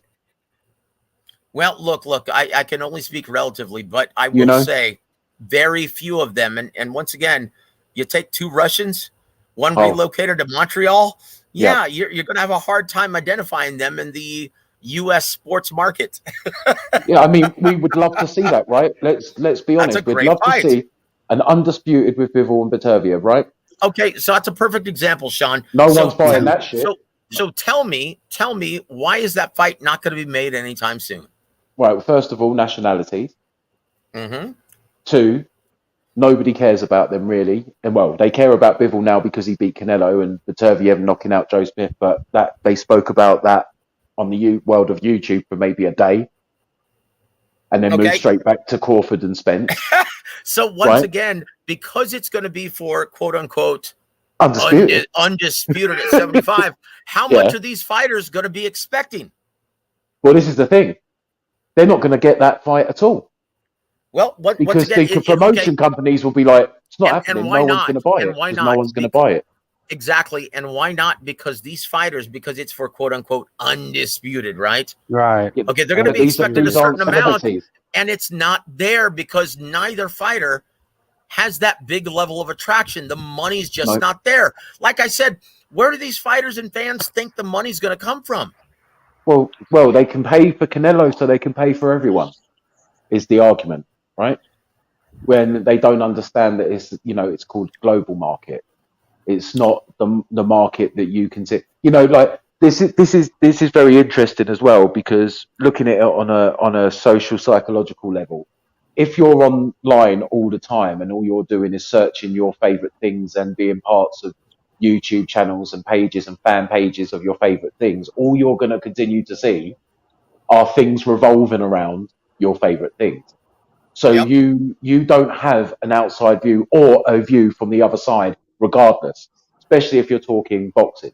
You will continuously keep having the same clickbait titles, the same regurgitated videos, and the You same know what? boxes. And you know what? It's the same thing in media, Sean. And I'm glad you Yeah. brought that up, because as a journalist, right? And it sucks talking to different editors from the different website periodicals, right? Yeah. Web-based periodicals. Like I tell you what, the other day I wrote an article about Frank Martin. Just sat there. Okay. Yeah. It was a nice feature on Frank Martin. Very well written. And so the next day, the editor says, and it's going to remain nameless, says, "Hey man, can you write me something on Canelo or Tank or Ryan Garcia or Golovkin or something that's going to generate clicks, generate traffic?" Sure, man, no problem. And so once again, you're forced to, because of the way the media on the internet has been kind of how do I say it's been cultivated, right? So you're forced now. It affects everything that you fucking write on. And pardon my French. It affects everything that you actually write about now. Okay. So no longer ridiculous. Can I write an awesome feature piece on my brother Adam Lopez. Or someone competing at the regional level who's gaining some publicity, gaining some momentum. You can't get them any ink, because all anyone cares about reading about is Terrence Crawford or Errol Spence or someone who moves the needle on that level. Well, then I propose to you, Joe, today, the 27th of the 7th, 2022. Why don't we do it then? Why don't we start doing it? And there it is. And why don't we just start a page which is about boxing, and it's about all boxing. And we talk about up and coming fighters, we talk about the undercard fights. We talk about the main fights too, but we start that conversation. Why do we have to play by the rules that are being stated to us by the people that are only looking to make money from the sport? Well, you know what? That's a very good point. And I tell you what, and this is why I've always stayed loyal to Fight Saga after 11 years working with Lee Cleveland, because he doesn't demand that I write about one specific thing, right? He lets me pretty much write about whatever I want, right? So if everyone could support FightSaga.com, okay, let's get it back to the work. Because once again, Fight Saga used to be... And when you say support, tell the guys how they support it. Yeah, go to FightSaga.com and click on the like, click on the share, pass it around, guys, because once again, it's a hub it's a centralized hub that has every major periodical around the globe for boxing, and it has exclusive content from yours truly, as well as editor Lee Cleveland, and we can pretty much write whatever we want. Okay, so if there's someone that you want to showcase on, someone that you want an interview with, some fighter that doesn't get enough shine, just let me know. Send it to, and once again, I'll post my email. Hold on. Let me do this real quick. Throw it in the chat. But you know what's funny about this as well, right? Let's say you write an article about Frank Martin, right? Frank Martin's already going to be fighting Colbert, right? And they're waiting for the date announcement. I hope that's going to be on the Spence Crawford undercard, when that gets announced, right? So you write a piece on Frank Martin. Frank Martin goes out there and puts Chris Colbert through the ropes onto the judges' table. Yeah, absolutely incredible. It was fight of the night. Everyone wants to know who he is, and they go off and they type in his name in, and the only article they find is yours. Yep. And if yours was so well written that you put in a bit about his past, how he found the sport, how many amateur fights he had, some adversity he's gone through, and really put down everything he is as a boxer and a man outside the ring, that's where they get their information from, which they now regurgitate while talking and hyping him up because they're a new fan. That's it. You know That's what I mean? it. So you don't have that. That gets taken away. And now all you would have is conversation between two people that don't even know anything about the boxer, arguing with another fan of another boxer about how great he really is. Yep. I tell you ridiculous. what, and once again, the biggest obstacle that guys like Lee and myself have on FightSaga.com is the Google algorithm. Okay, the two largest search engines in the world are Google I was gonna and say YouTube, that. and it affects everything. Okay, so if you're not high in your Google ranking, best of luck, brother. And so you consistently get this, like the top 3 boxing circulations in the world: Boxing Scene, BoxRec, and Boxing News 24. So guys, out of necessity, I have no choice but to write also and contribute to Boxing News 24 and Boxing Scene. Yeah, to be out there, to be seen, to have the algorithm working on your so behalf. once again, so how do you actually revolutionize this? How do you change things when you become merely a product? And so we go back to the way the boxing business is run. And Sean, with all of your intelligent points, once again, you've been talking about, well, this is the way it is. Well, how do we change the way it is? Well, that's been my question since I started this program an hour and 22 minutes ago.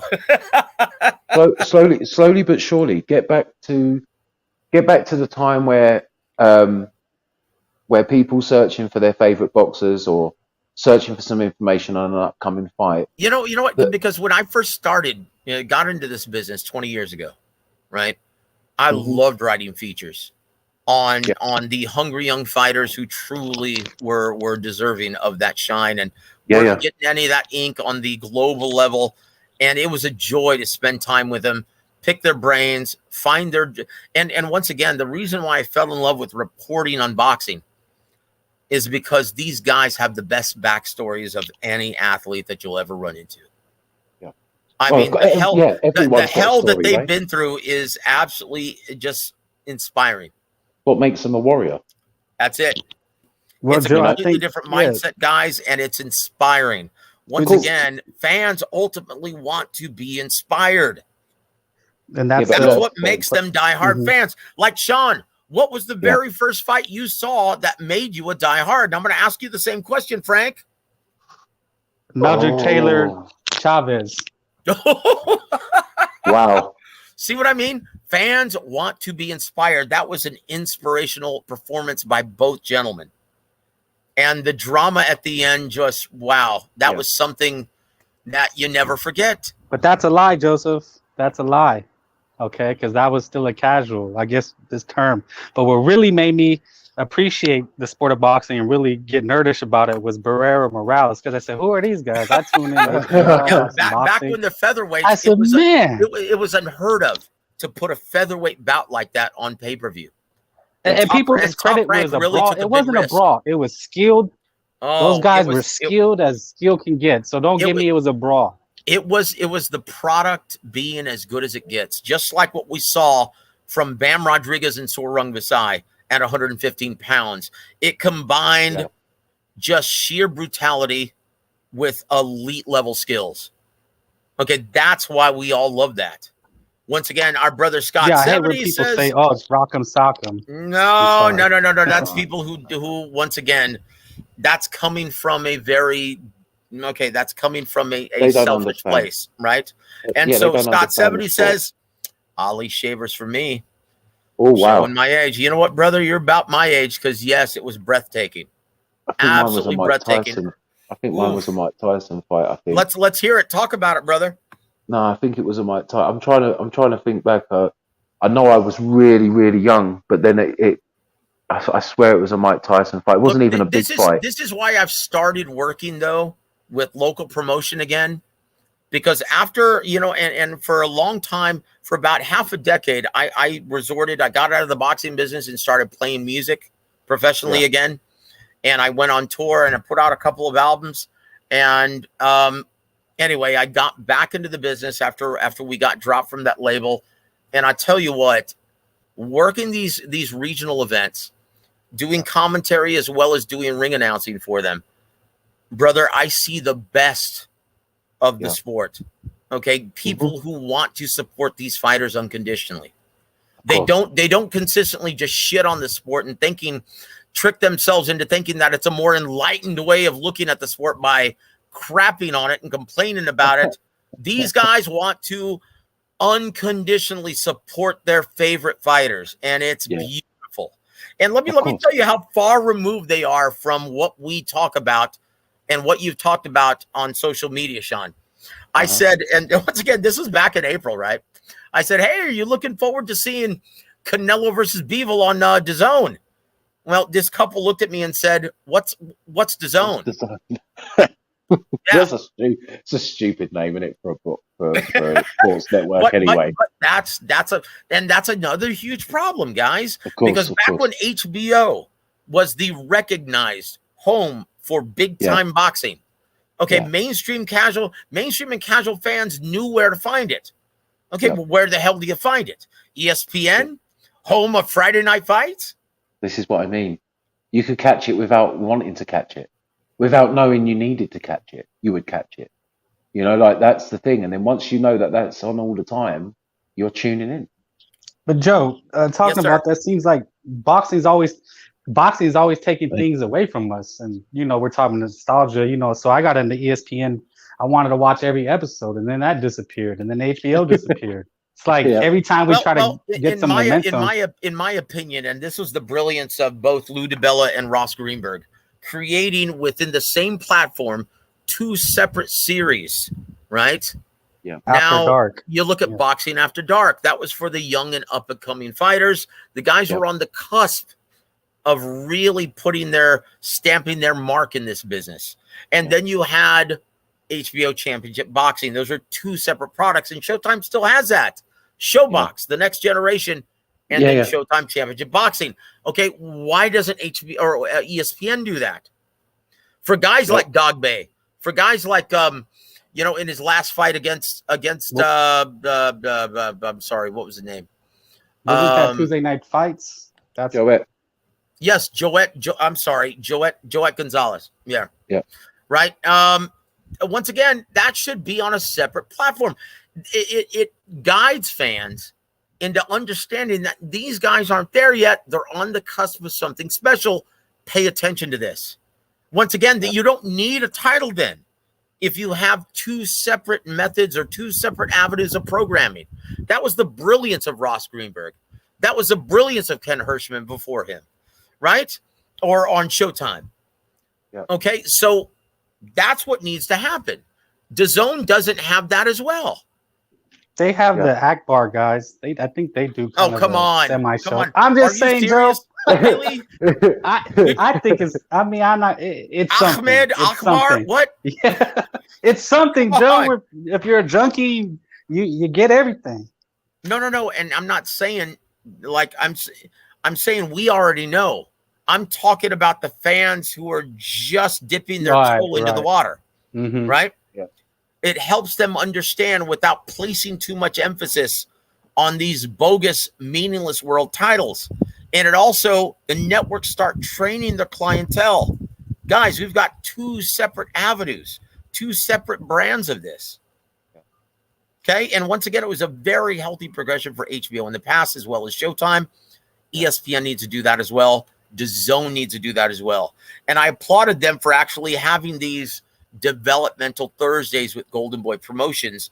They just started doing that again. That's much needed.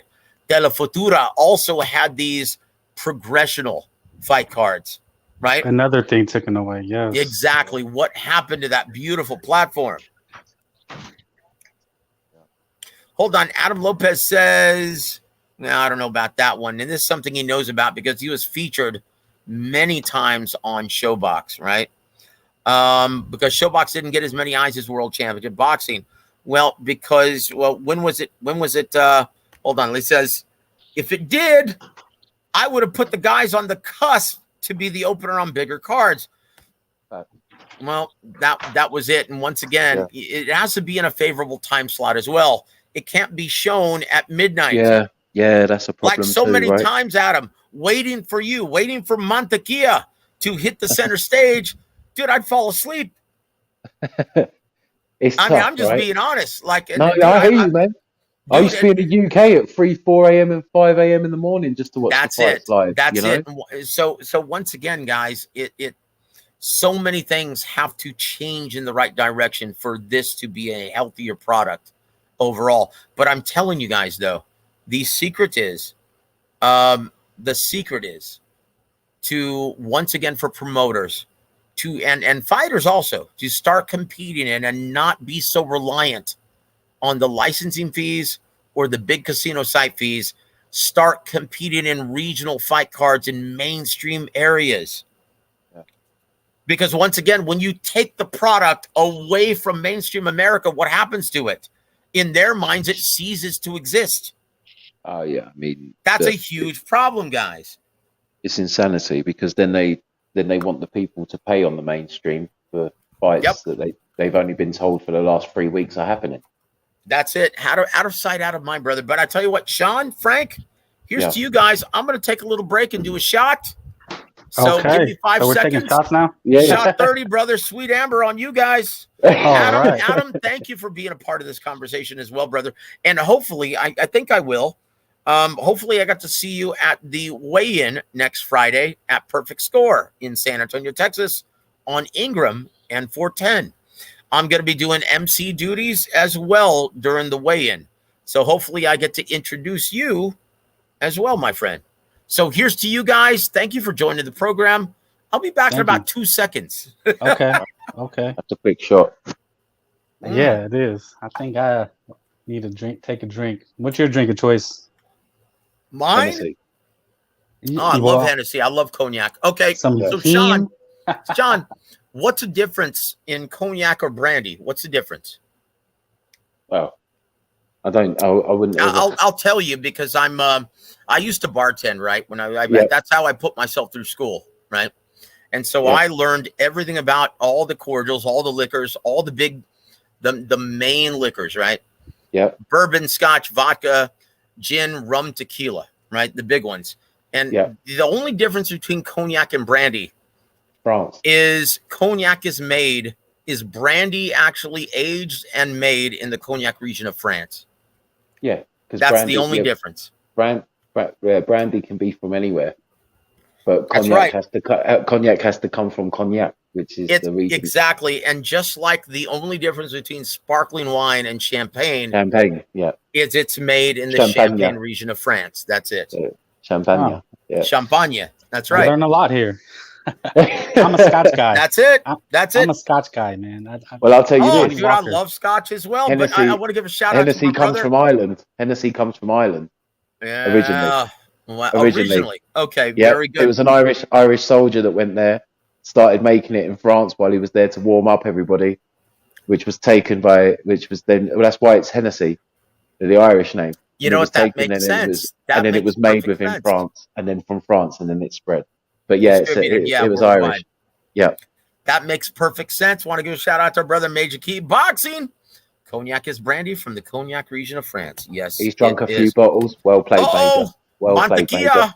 Mantequilla says, I'll be there to see some cones. Well, won't we all, my friend? Won't we all? And so, guys, if you must know, Perfect Score is a regional franchise that is kind of a knockoff of Hooters. Thank you very much. There's a Hooters is like a church to me. I preach there often. So I tell you what, guys, if you're in the South Texas area, please come say hi.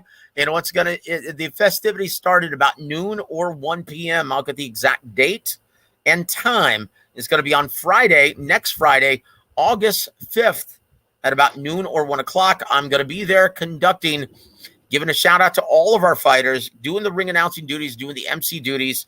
And yes, I'm going to give a shout out to all of our local champions there including my brother Montequia, Adam Lopez. Thank you so much for joining the show, sir. Hold on. Our brother Big Luke says, thought you stripped your way through school, brother. No, hey, don't let the long hair fool you, brother. That wasn't me. Okay. My brother Jesus M says ESPN Friday Night Fights was great. Yes, it was. Most people don't realize this.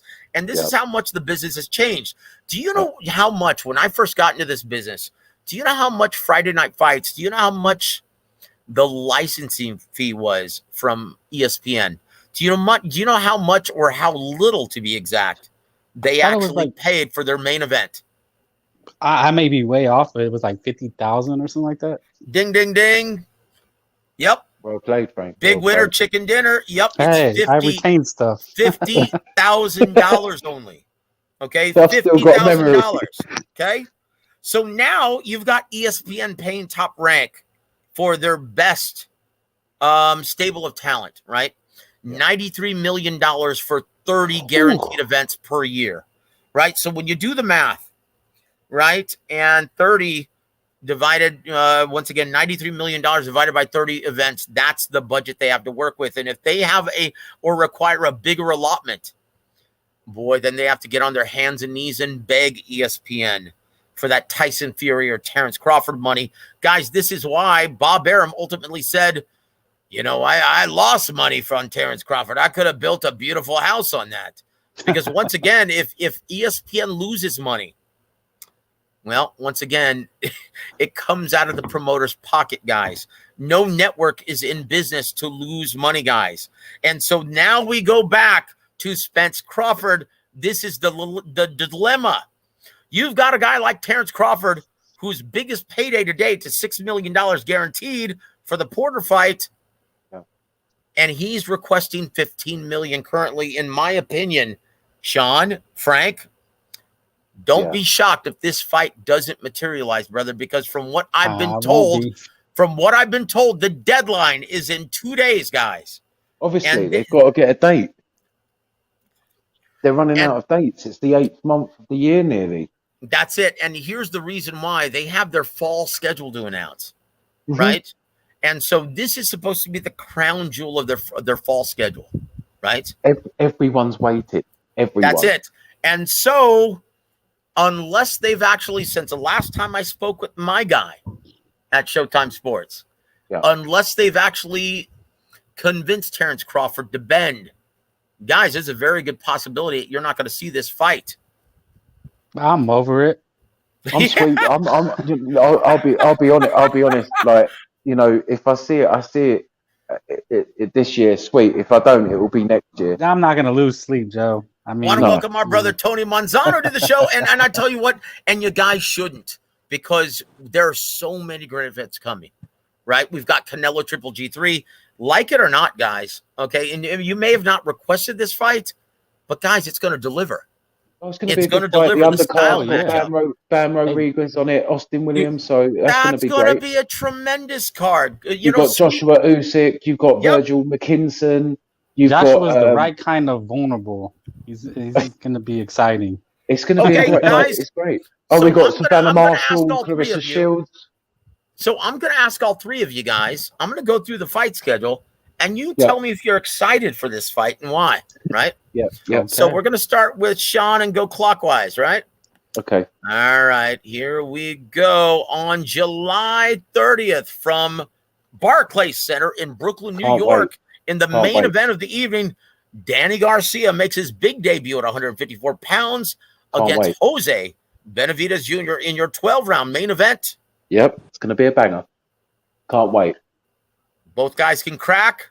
Yep, both guys have something to prove. It's almost like they're without. Now, once again, I'm going to remind you guys, this is without a major world title. Both guys are fighting for their relevance in boxing. That's Swift Garcia right there. That's Puerto Rico versus Mexico. This is everything that we always love about boxing. It's going to be a great fight. Okay, now in the co-main event, talk about relevancy in boxing. You're talking about Adam Kaunowski now, coming off of 2 consecutive knockout losses at the hands of, the Nordic Nightmare, right? Robert Helenius is going to be taking on Aaron Demirezin. in your Oh, 10 round co-main event in the heavyweight division. Yep. Okay, so I'm going to ask you, Sean, Yeah, is Adam a shot fighter? I believe so. Gosh, unfortunately, brother, he knows how to fight one way, and that's it. Frank, And do that's you and like that's not this? defensively.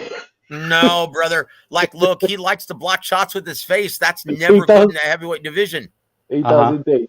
So, What's up, Frank, Joe? do Yes. you like this fight card, sir? I'm gonna use a term that guys know. I just get a tingle. It's not a full pitch tent. Nursing. Nursing. Doesn't pitch the tent. I'm a boxing junkie, so I get a tingle. Little And nursing. guys, He's just it's nursing. free. It's going to be on Showtime. Thank you, Al Heyman and PBC. Guys, Yep. this is very intriguing. Once again, these guys are fighting for relevancy. Whether or not this is going to determine whether or not they stay in the sport. Both guys have already stated, if I lose this, I need to think about retirement. Guys, that's high stakes. I So, need to be Anthony, brother Anthony, do you like this fight card? And once again, I haven't even announced the opener on the triple header televised portion of the fight card. Gary Antoine Russell versus Cuban exile Rancis Barthelemy in your 10-round Oh, no. broadcast opener in the junior welterweight division at 140. Happy days. Honestly, for me, the Danny Garcia fight, you said this before, they're counter punchers by trade. And Yep.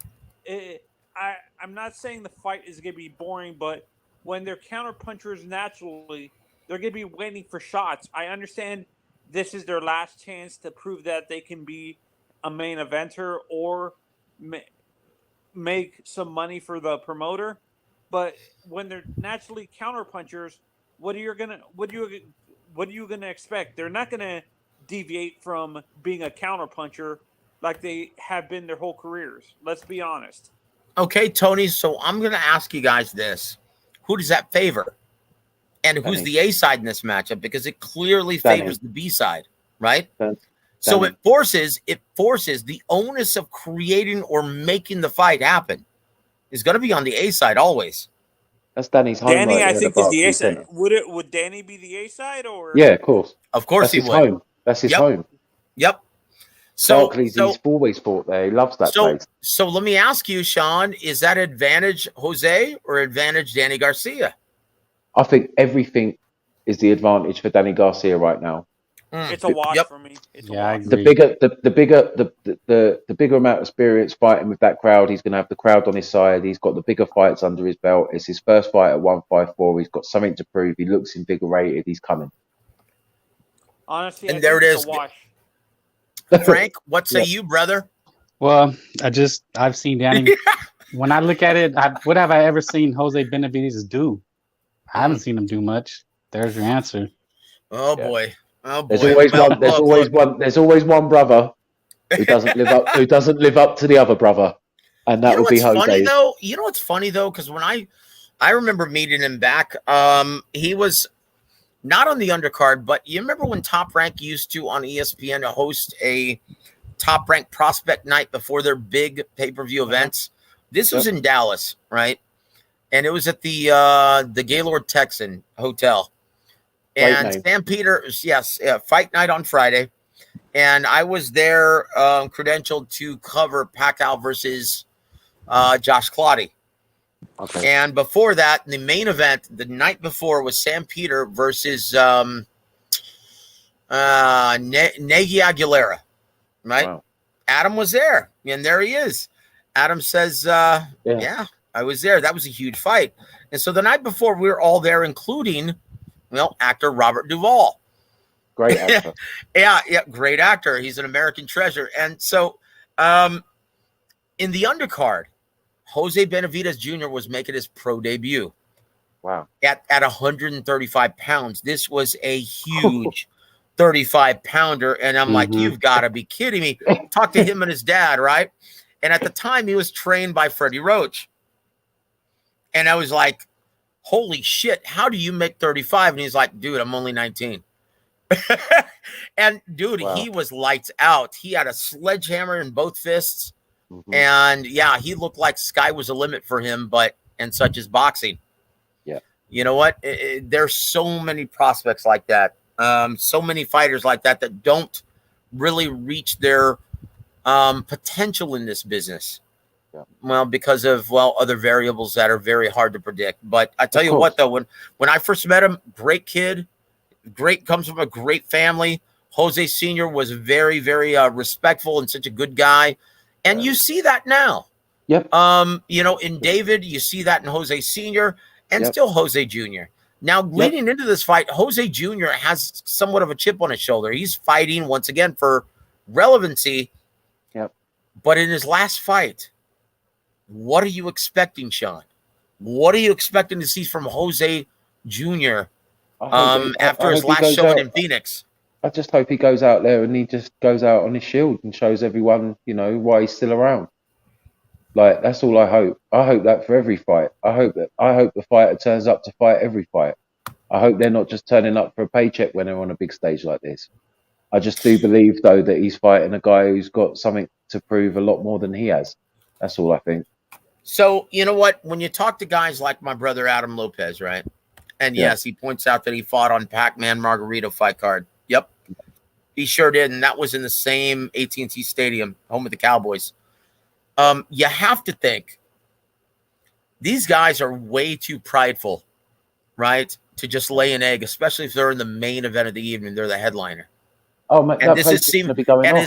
And seemingly this is their last opportunity for big time boxing, right? Yeah. Mm-hmm. You can't tell me that Jose Benavidez Jr., at least in his mind, the best version is going to show up on this night. This is his last chance saloon. And guys, this is what makes this fight so compelling. So I want all of you guys to tune in this Saturday night. And once again, it's going to be on Showtime. I can't wait to see this card. So guys, move forward to August 6th. Yep. This is a comeback fight, right, on ESPN Plus. Mm-hmm. Michael Conlon versus Miguel Mariaga.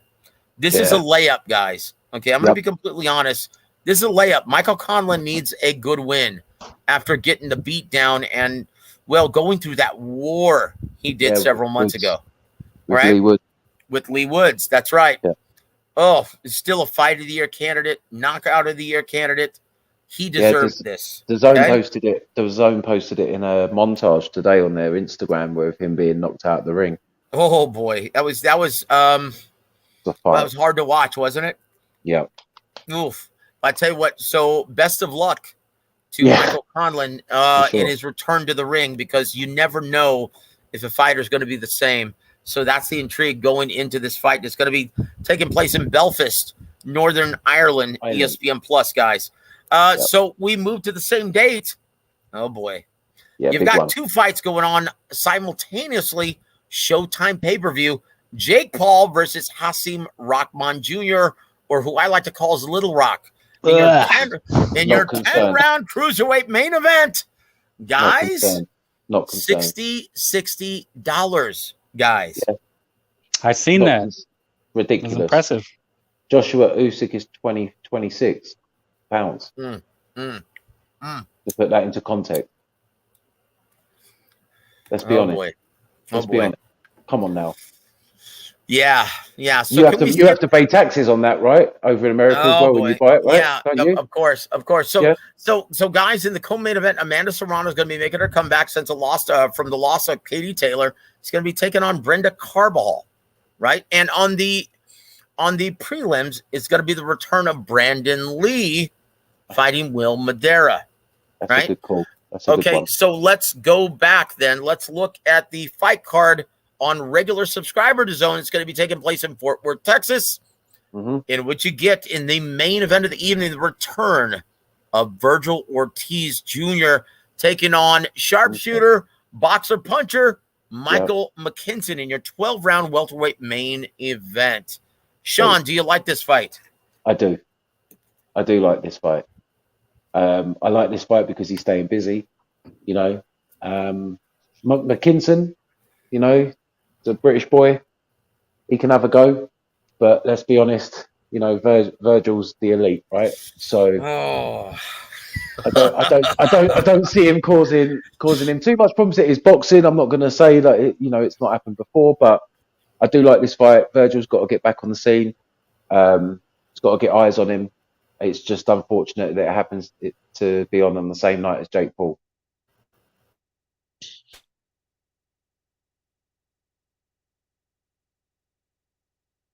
I think, to really earn that respect or get that respect of Virgil Ortiz. But he's going to do his best to try and negate that beautiful, intelligent jab of his by using lateral movement. We'll see if it's effective enough. But ultimately, I think it's going to come down to being able to earn that respect of Virgil Ortiz, who's going to seemingly just want to walk through the front door. Oh, Frank, how does this fight play out, brother? Virgil and McKisson? Yep.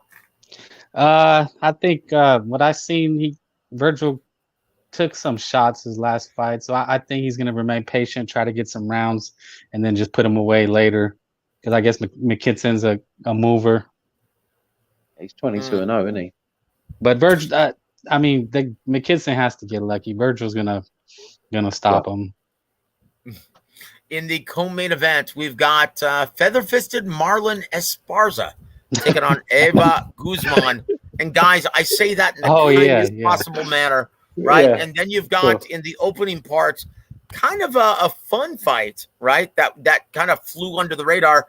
Alex Martin's going to be taking on, well, out of retirement, Hank Lundy in your 8-round opening bout of the televised portion of the broadcast. Guys, I actually like that matchup, Alex Martin versus Hank Lundy. I think it's going to be a spirited scrap, if anything, right? So, guys, pay attention to the return of Virgil Ortiz. Now, my brother Adam Lopez says this on the prospect of Jake Paul versus Hasim Rahman Jr. He says, my take on Jake Paul's conflicted. You're making 7 figures on a sport you didn't give your life to, but yet you're giving other fighters the biggest payday and doubling that with bonuses. Well, I will say this, in that aspect, he is good for the sport, but I'll tell you how he's not good for the sport. When you have Showtime now, considering giving their precious TV dates to other YouTubers and non-boxing guys, is that really good for the sport? I would love for Jake Paul just to become a promoter and not a fighter, and then the rest of the YouTube fighters can disappear as well. And if he's going to promote the likes of Serrano and bring other boxers through and grow the sport that way, he would have my utmost respect, as he does for that fight night with Taylor Serrano. That would never have happened without him and Eddie coming together. So I respect him for that. But these fights Sean, are check ridiculous. This out. I'm not going to repeat that, but check it out. Yeah. After hearing what I just said, he said, yeah, F that. Look, guys. And once again, that's the truth. Guys, look. Okay. Because, like, I'm getting first word from some of the Showtime brass, right? Yeah. And let me tell you, if they make more money on Jake Paul, Hasim Rahman Jr. than they've made in their previous pay-per-views, okay, Spence Ugas, Tank Rolly, then guess what, guys? They're going to be looking to give more TV dates to that kind of entertainment. Right. The new normal. That's why it's not good. That's why it's not good, because the actual good boxers of the sport, of the sweet science, that have given their life to it, have got the stories, have had the upbringing, that you were talking about earlier, where it's just so inspiring. Those guys don't get a look in. Because you spending if you spending $70 for a Jake Paul card, you're not spending $70 on another card like a Spence Crawford, if that's the only reason boxing is because of Jake Paul. It reminds me of something, is this is nothing new. We've seen it with the NFL, the XFL. Basketball always has some kind of the Globetrotters and N1 mixtapes. And I think baseball, they don't really have any sideshow, do they? They kind of created an alternate kind of weird league. Look. If it's actually handled like Butterbean and Christy Martin before, and once again, it's not to diminish their role within the business of boxing, but they were always considered sideshows. Jake Paul, guys, is the main event. Okay, now just to put things in perspective, I was out in my front yard watering, okay, a couple weeks ago, and and I've got a bunch of kids in on my street. They were out playing. And I saw them kind of like play fighting. One of them said, hey, I'm going to give you a Jake Paul move. I'm going to give you a Jake Paul punch. Okay, guys, that says it all. That does. Okay, no, he wow. didn't say any other fighter. He said Jake Paul, right? Right. That's a scary thing, guys. It is. It is. You can't. Maybe I'm in the minority here, but you can't get me to take it serious. I'm not saying they're fixed, but there's no way I take these fights serious or as legit. So our brother Adam Lopez provides some more insight. He said, I've known Hasim Jr. since the amateurs. He was good. If he loses to Jake Paul, we can't count out that he took a dive. Bite your tongue, young man. But I will say this. Look, if he does lose, I'm going to attribute it to him being, well, what do you call it? It's the weight. It's the catch weight, guys. He's going to be emaciated, in my opinion, because once again, not only does he have to make a specific weight, but he cannot weigh more than a specific amount the day of the fight. Okay. So I'll be honest, Joe. I could be ill for 2 weeks, only had a bag of crisps, and I'll kick the fuck out of Jake Paul. This is something I always wanted to talk about. Oh, I love it. I don't care, mate. I'll come in as a featherweight. I'll smash because it I've been does boxing my whole life.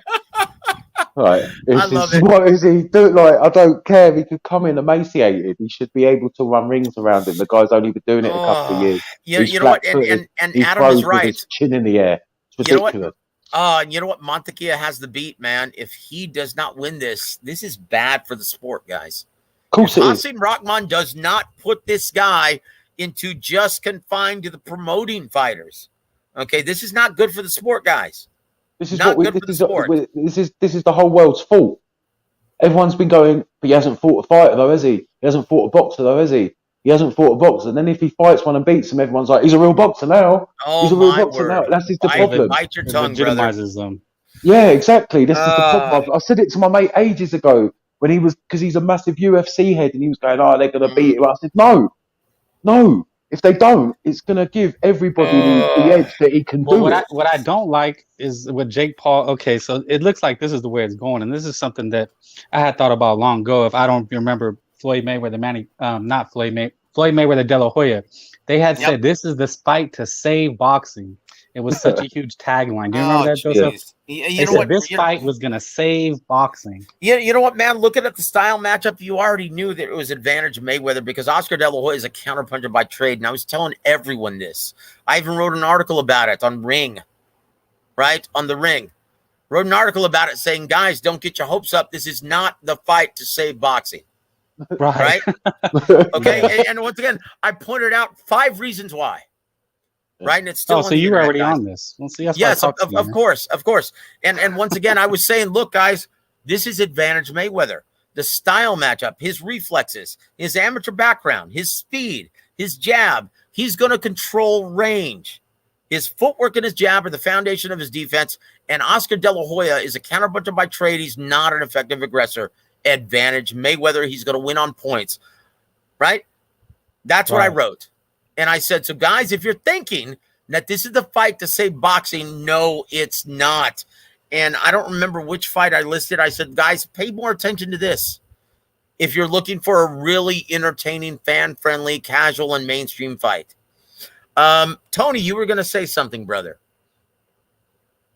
Are you still with us, Tony? But that's how they're kind of painting this Paul guy is like he said this kind of things. He's going to save boxing. He's you know what? I will say this though, and this is one thing that's really alarming. This is why I'm actually quite. This is a huge red flag, guys. The amount of mainstream press that he's gotten for this bullshit event. And once again, I like the undercard. Times Square. Okay. Once again, he's at the big house at Madison Square Garden. Where did Teofimo and George Kambosos fight? They fought at the Hulu Theater in that same building that only seats 5,000. Okay. And that was for undisputed. This is for absolutely nothing. What, the MVP belt? The MVP belt? The big hall? The big room? Joseph. Come on. The mecca of boxing? You're making too much sense, Joseph. Oh, geez, dude. Okay, let's move on to schedule, right? Okay, Painful. so the following week, and I'm getting my brother, Young Bill, credentialed to this fight in Vegas I on can't wait, mate. ESPN and ESPN Plus. I can't wait. Teofimo Lopez, the return of the takeover, go. taking on Pedro Campa in your 10-round main event and his debut at 140 pounds. Guys, So glad he's back. can Teofimo Lopez, can he actually rekindle that spark that Damn made everyone, well, sit up and notice? Let's go. Yes. Can you guys hear me now? We can hear you now, Oh, he's Tony. back. Yes, Yeah, sir. yeah. Here we Yeah, go. no, hey, And then he just. Welcome back, Tony. hey, Joseph, I wanted to say something about the Jake Paul thing. Oh, boy. Here we go. This pisses me off. Like, Uh, I'm a casual fan. I admit it. But Jake Paul, basically, like, he's giving his fans he's basically forcing Hasim to cut down in weight. Jake is like a natural heavyweight. If he fought a true heavyweight, do you think he would actually last? Like, What, let's like- be what, honest. like Look, Fury? here's the problem. And once again, my brother, my brother Adam Lopez has the beat, right? Hold on. Okay, going back to taking a dive, right? He's still on this. He says, I'm not saying I wouldn't do it for $2 million. Oh, shit. Yeah, of course. Okay, He's stop. not. Just know what I stop mean? right there, man. That's red panty night, Joe.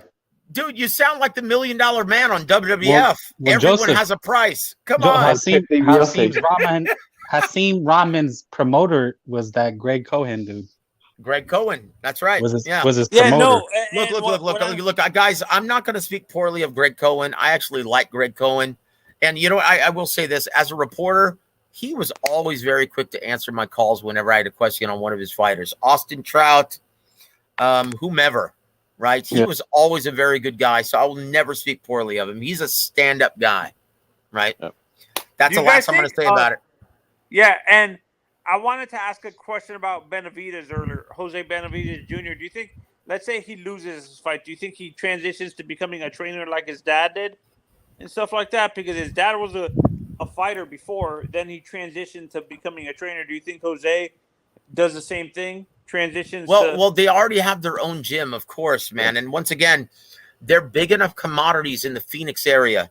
And this is why I talked about the importance of club and regional shows. There isn't any reason why they can't make a good living staging club and regional fight cards in and around the Phoenix area. It's such a huge metropolitan area. Okay, you don't need gym, TV right? to make a good living. Yes, they have their own gym there. Yeah, just bring the boys through. Keep putting on nights. Have Jose and David turn up a few times. Have, signing and all that kind of stuff, and bring something to the area. It'd be sweet. And don't forget and they can partner up with like lower end MMA promoters and stuff like that as well, and train some fighters there too. Like, hold on, dude, I've got to put this on here. Adam says, my pride, it has a price. Good. Oh, Jesus. Good. Get that money. Get that money. Go knock Jake out, Adam, please. Jeez. Oh, Chingao, He'll brother. be 2-0. Come on now. So do you guys like back to what I was asking earlier about Jake too? Do you guys Yes, sir. Do you guys think the reason why he's forcing? Do you think the reason why he's fighting a lighter fighter is that he thinks he can't handle real heavyweight, a guy who's his weight? Well, of course he can't. Of course he can't.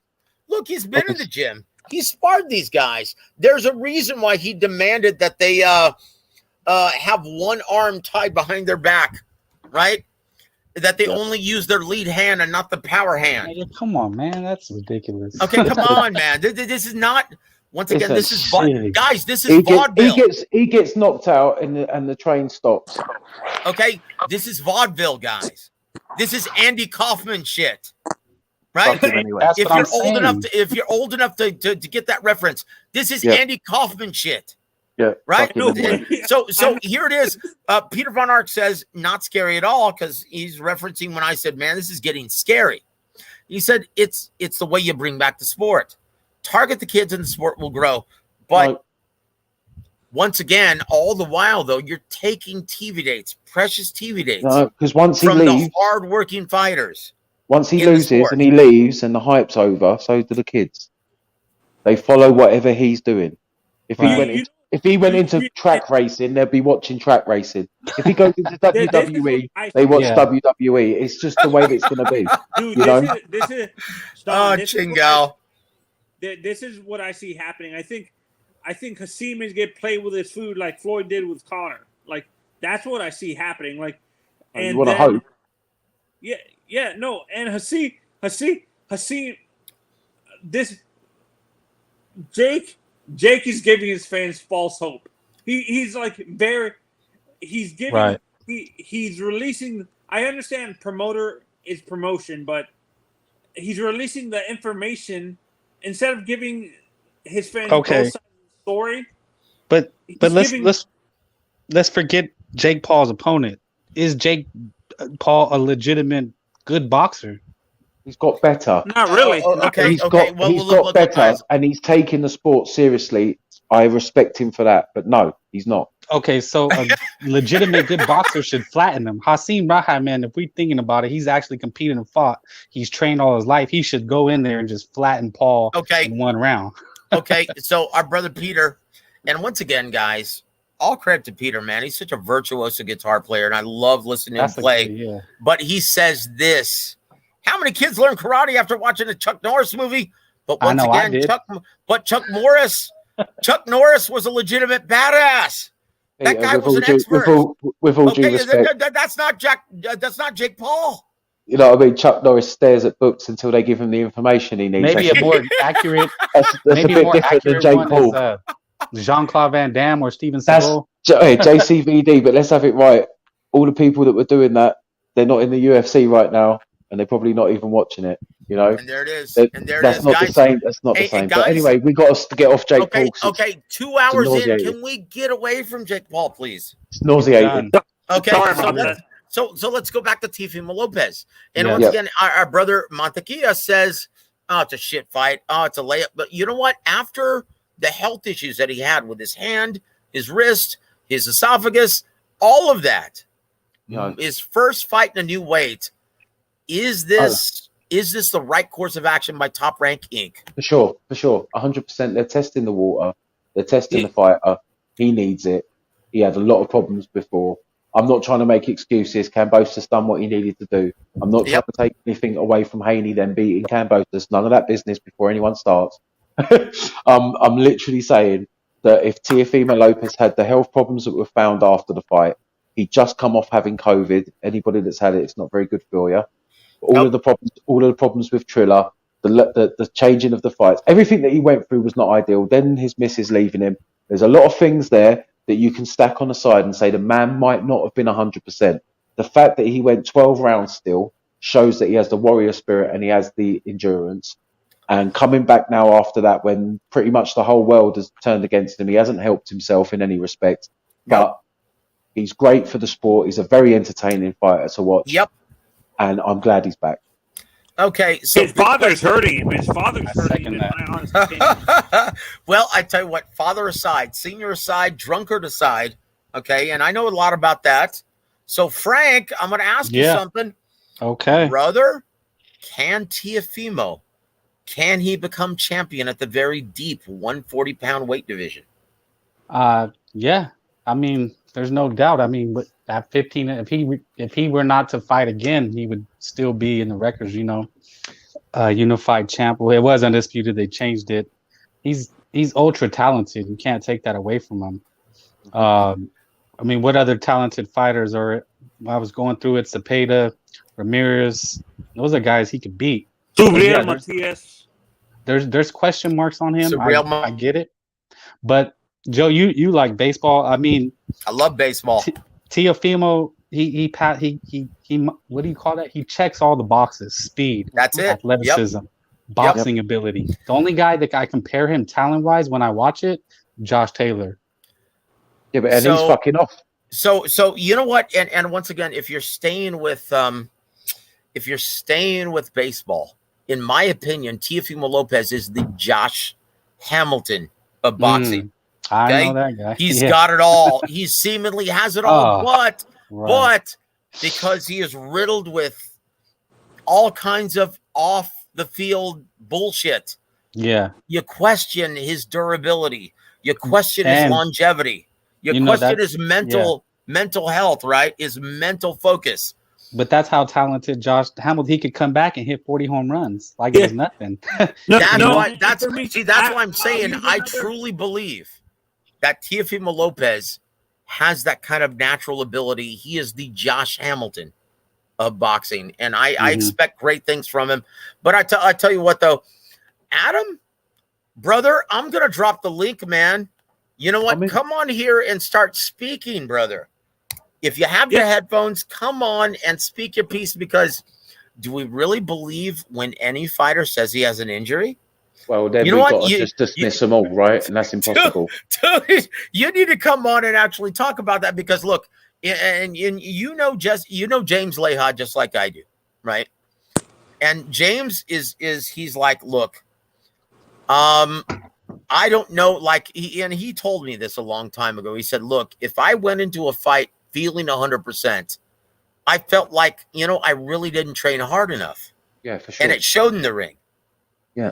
He says, every time I get the most of myself in camp, I'm never 100%. There's always some kind of ailment that I'm fighting through. Mhm. And why do I go along with the fight? Why do I go through with the fight? Because I don't get paid otherwise. Exactly. And that's it.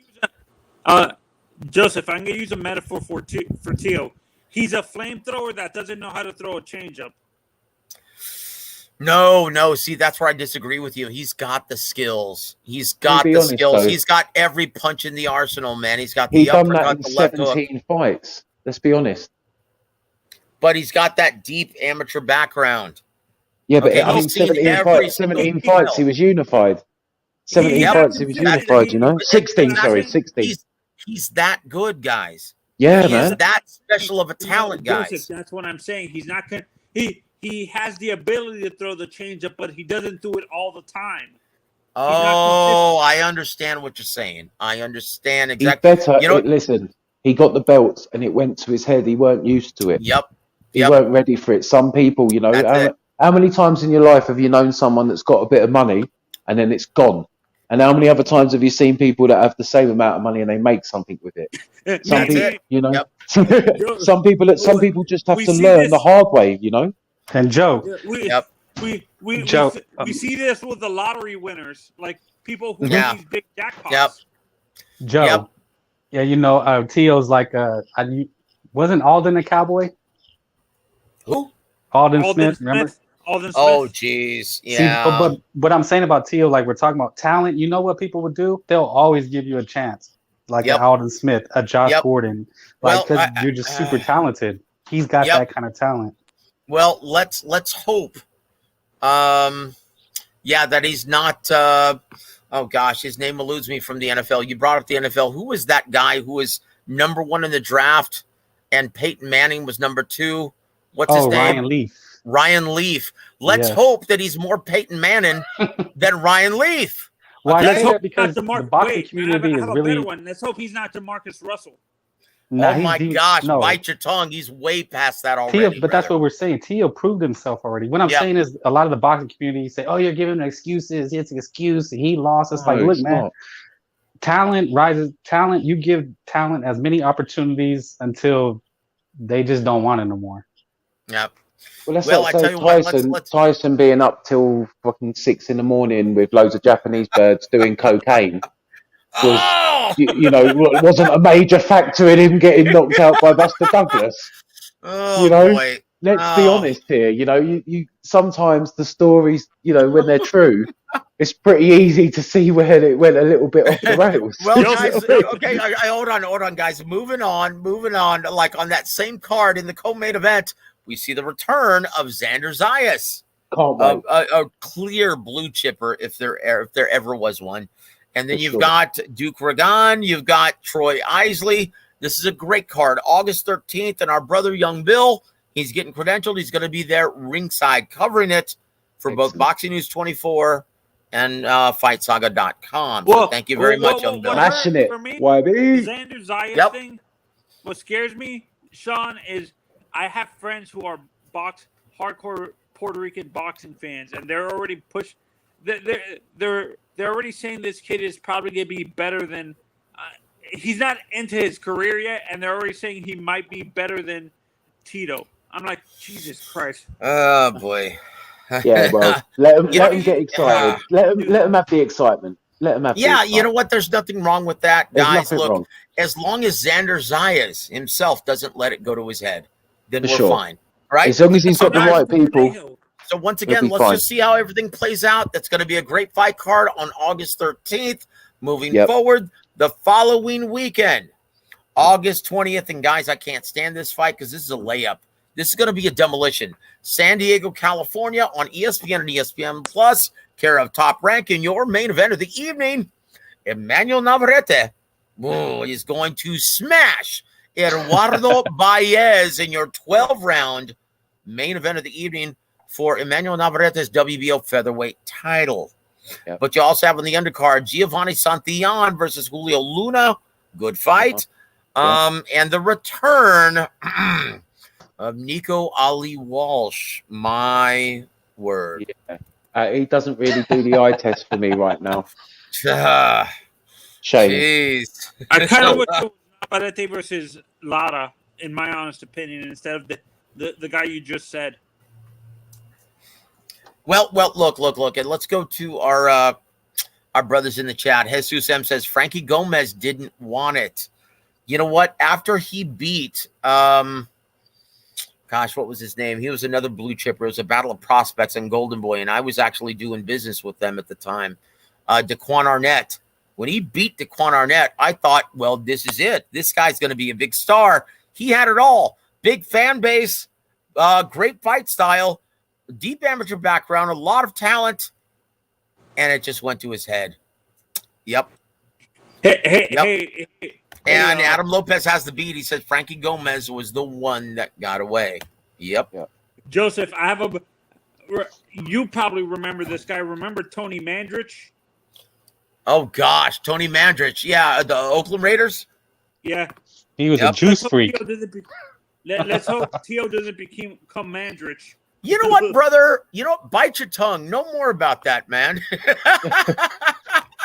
So let's move forward on the schedule, guys. The following weekend, August 20th, from Jeddah, Saudi Arabia, the main event of the evening, Alexander Usyk, defends his titles against Anthony Joshua in your 12-round main event of the evening, defended his WBO, WBA, and IBF heavyweight titles. In the co-main event of the evening, Filip Ergovic, the Croatian sensation, against the Big Bang Zhili Zhang in your 12-round IBF heavyweight title eliminator. Yes, absolutely. Yeah, that's a big fight.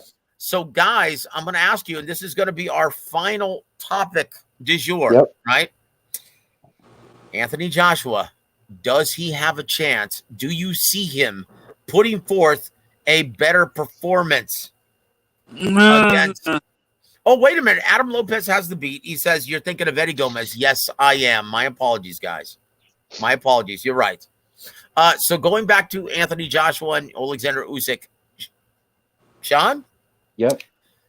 Oh, boy. Hey, I'll be honest. I don't. Let's hear it. Let's hear it. Be candid. As candid as you want to be. The first fight, it wasn't like it was a bad performance from him. It just wasn't the right game plan, right? I feel like after that fight, at least he's tried to do everything that he needed to do to go in there and right that wrong. He's changed his coach. It's on neutral ground. He's got the fight to watch back, and he shared the ring with the man. He knows what to expect. There's no reason to think that he hasn't got a chance. I don't, and here's why. This is my honest opinion. This Robert Garcia style is not going to work for the heavyweights. Joe. You don't know. No, wait. Coach Gogi said it best. That style, that come forward style, was not good for the gas tank of a heavyweight.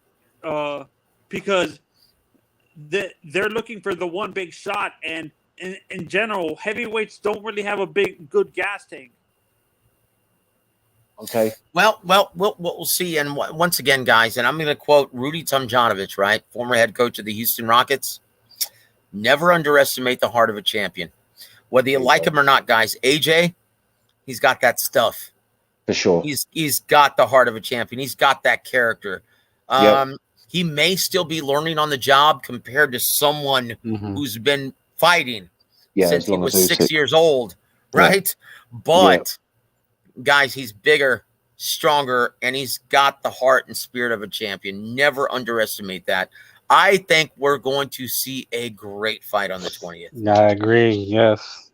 I think we're going to see a great fight on the 20th, guys. Listen, at the end of the day, he chose Robert for a reason. He went around a lot of gyms. I know some of them didn't want to leave. They had other arrangements. It wasn't like my he just brother, had Coach pick. Ronnie. Yep. Yeah, of course.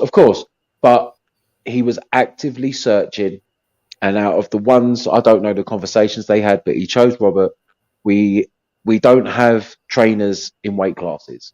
We have trainers of the sport. If Robert found and saw something that he can bring out of Joshua to bring back that nasty streak of Joshua, and Joshua comes back with a right game plan, then it won't go 12. Well, I tell you what, I think we're going to see a great spirited affair and a much more competitive fight than everyone is making it out to be. And once again, Usyk is in the immortal words of Coach Gogi, right? He is an intelligent predator, right? And so once again, not only is Joshua looking to make improvements, but Usyk is as well. You can't discount that, guys. Yeah, this is going to be a great fight. Joe, and I just look. If no network picks us up in the States, right. Coach Gogi and myself, as well as Young Bill, we're going to call this on my channel.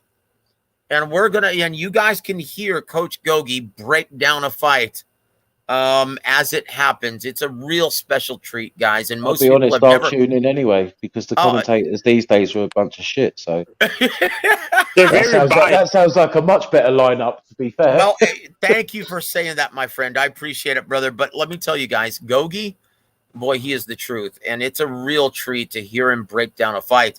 Like, he will often, if we sit ringside, right, and we've done this previously, and we've watched fights in the past ringside, he's sitting right next to me, he'll virtually tell me what's going to happen, like as early as round 1 or 2, and it always plays out that way. Okay, here's how good Gogi is. Raul Marquez, his former fighter, right?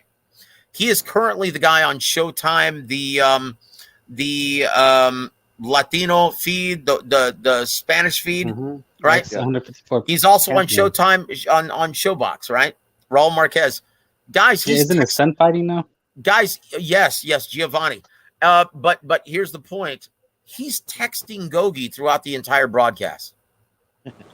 Like, Gogi will actually, the day before, will give him the keys to victory. He actually taught Raul Marquez how to break down fights. Wow. So you're listening to James Gogi minus the F-bombs when you listen to Showbox, as well as the Spanish feed for all of the Showtime Championship boxing. Oh, wait, El Diamante is getting all his information from Gogi? I didn't know that. Yeah, that's his fighter. Gogi was his trainer. Yeah, in the Olympics. Yeah, everything. Yeah.